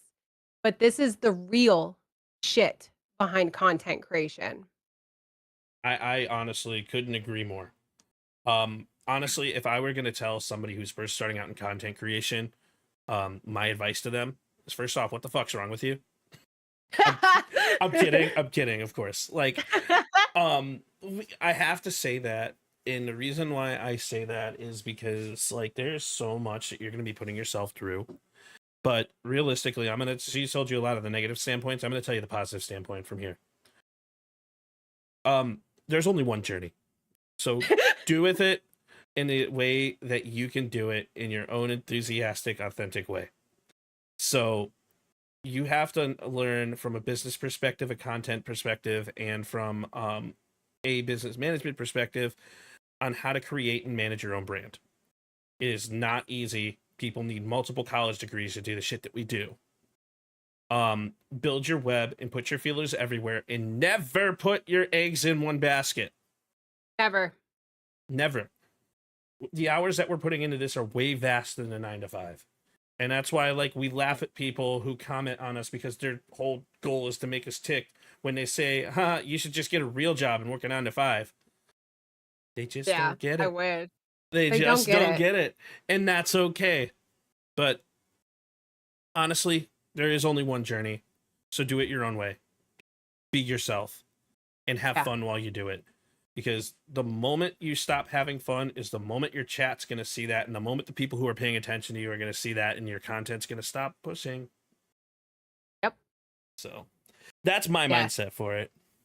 No, and you're right. You're absolutely right. If you're not having a good day, your stream's probably not going to do so good. People are going to know. Well, they're going to know. Let's even go to this point. My mentality earlier on in the beginning of the stream, when I was dealing with all these tech issues. You all saw it. I know you did. That's why you're all on pink stream. So, but you can still hear me, and you're not seeing me freak out over that. So, understanding the way the content works and understanding the way things are pieced together, like, now I'm happier. Now I'm, like, okay with the way things are, and things are running very smooth. But it's a really unique thing, and it could be the most fun thing in the world. Can it also be the most detrimental thing for your entire mental health? So yes, it can also ruin your relationship. Mm-hmm. So a lot of people need to really think. I know a lot of people in chat DM me, and a lot of people say, I really want to start streaming. That'd be so much fun. But my wife hates it. Well, you have a lot of talking to do. Yes, because there's a lot involved. This is exhausting. And you think your wife is mad now, or you think your husband's mad now, or your boyfriend or your girlfriend. It's just going to get worse, I promise. Because you are busy. You're not working a 9 to 5. You're working 24/7. Because at 3 a.m. when your Discord starts getting hacked with porn images being spammed everywhere, you better hope you have a mod. Because if you don't, your phone's going off. And it's your job to get up and do it. And a lot of people think that, oh, well, I'll have the help, but no, you don't always have the help, because at the end of the day, you do not pay your moderators. They do not work for you, and they do not live your life day in and day out. They have lives too. And that's a big thing that content creators also, forget, is that their mods are real people. They're not just bots you turned on. Like, they are real. And you still have to communicate with them and give them days off and let them not show up and not be mad that they're not there. Like, you weren't their top priority. They're there to help you because they like you and they like your personality and whatever the fuck they like you for. I don't know. But they're there to support the channel because they like the community. Don't take advantage of it because you're an asshole and you have an ego. Figure out how to create an AI bot like we've done to filter out shit. But if you can't do that, then I don't know, treat your mods better, because they're there for what they want to be there for. So be nice. The mods are real people, and we absolutely love and adore our moderators. As creators, they do everything in the world for us and above. Yeah. But, ladies and gentlemen, I appreciate you so much for coming on and hanging out with us on this episode of the PSP Podcast. And a huge shout out to Pink. And if you guys are not following Pink, please make sure you are. Please make sure you're going to check out her content. Please make sure you're actually following her and engaging with her, because she's really a genuinely amazing human being. You can tell from what she's been spewing with us today from a marketing perspective. There's so much out there. Shoot her a DM, or maybe not, but shoot her a DM. Just I need my booking link. yeah, get her booking link, and genuinely just she's really awesome from a content perspective and from a business marketing perspective, and genuinely follow her. And I really say that authentically and not just because I have to, because she's giving me $1 million for this. No, I'm kidding. She's not. No, seriously, genuinely follow her. But ladies and gentlemen, I love you all. I appreciate you all. And until next time on the PSP Podcast, I will see you guys later. Deuces! Are you staying on?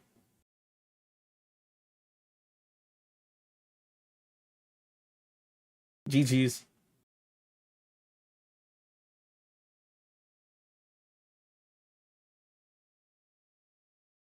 Are you staying live, or are you not?